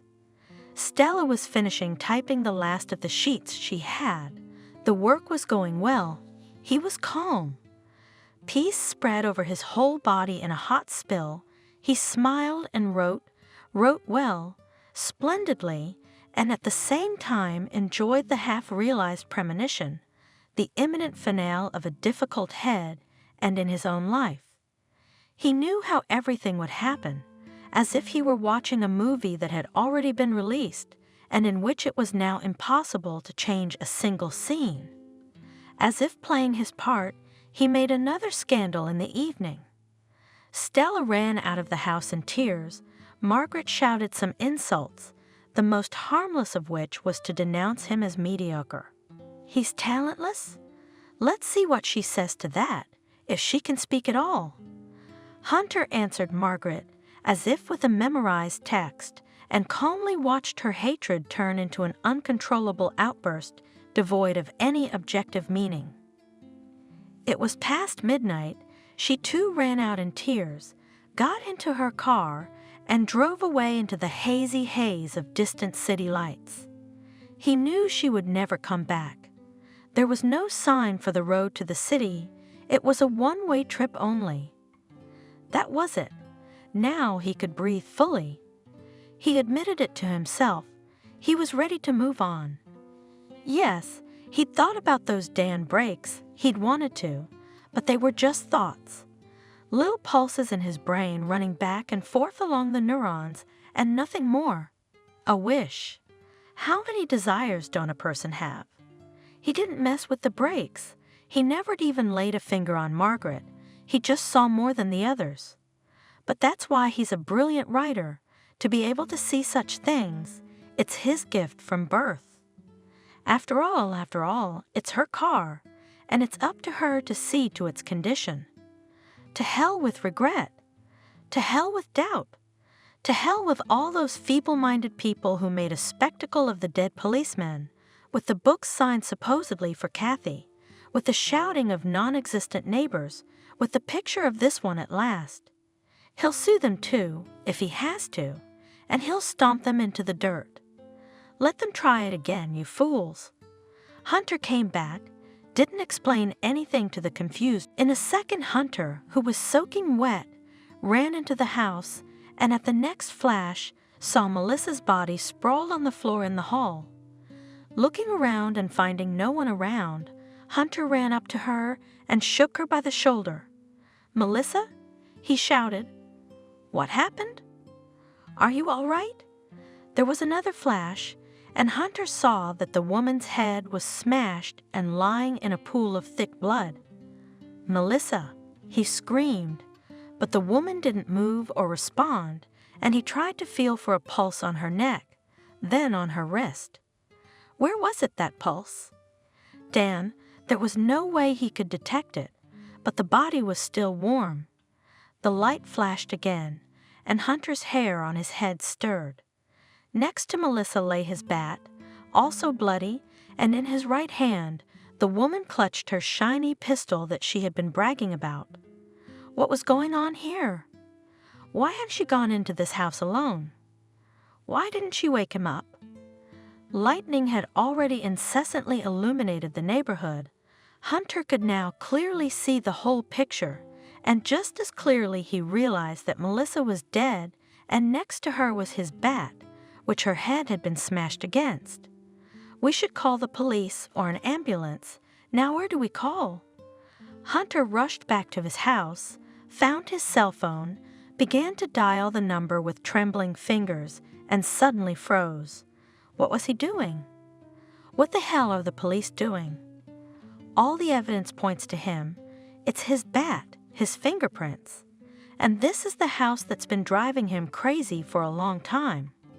Who's gonna believe him after he told us about the ghost of Officer Clark and the ghost killers?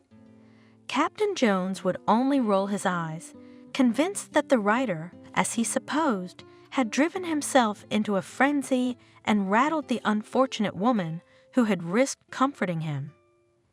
No, and no again. Something else is needed here. Like then? Like then? What about the car? No one suspected. His affair was over. He had a new success waiting for him. You can't just cut everything out of your life. Hunter took Melissa's breathless body in his arms and carried it to the car. Then he went back for the bat and threw it far into the woods. He would sort it out afterwards. Now the main thing was to get rid of the body. The rain was pouring down. Nothing could be seen 5 meters away. Could the real killer be following him right now? Even if he was, he wouldn't be able to see anything unless he risked a face-to-face confrontation, and then he'd have all the anger Hunter had built up inside him. It's a good thing it's raining like this. He can do it fast. He'll come back, clean up the blood in the house. No one will come to visit him in this weather. No one has seen Melissa here either. No one knows she was here, even if she was on her way to see him. So what?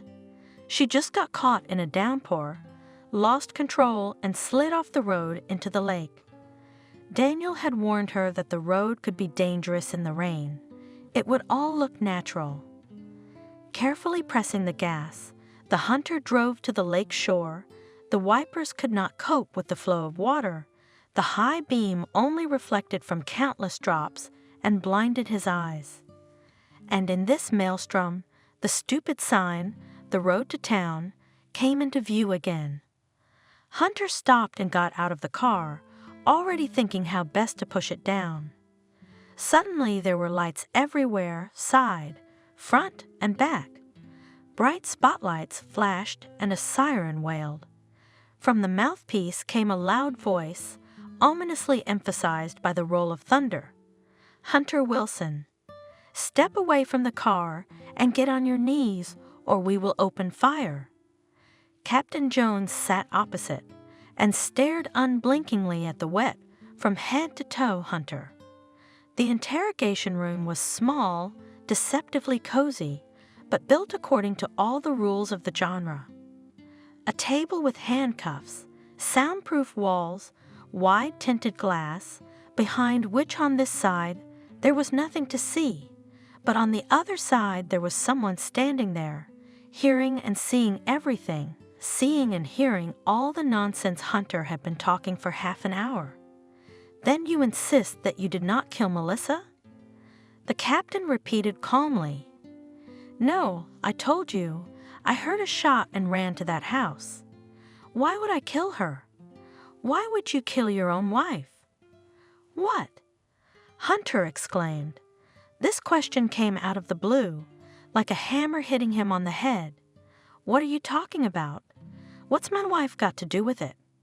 You know what it has to do with her. Jones persisted.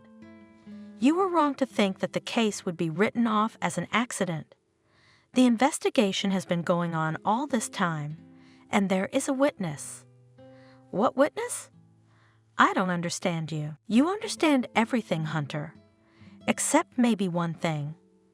I don't think you realized how close friends Melissa and your wife were.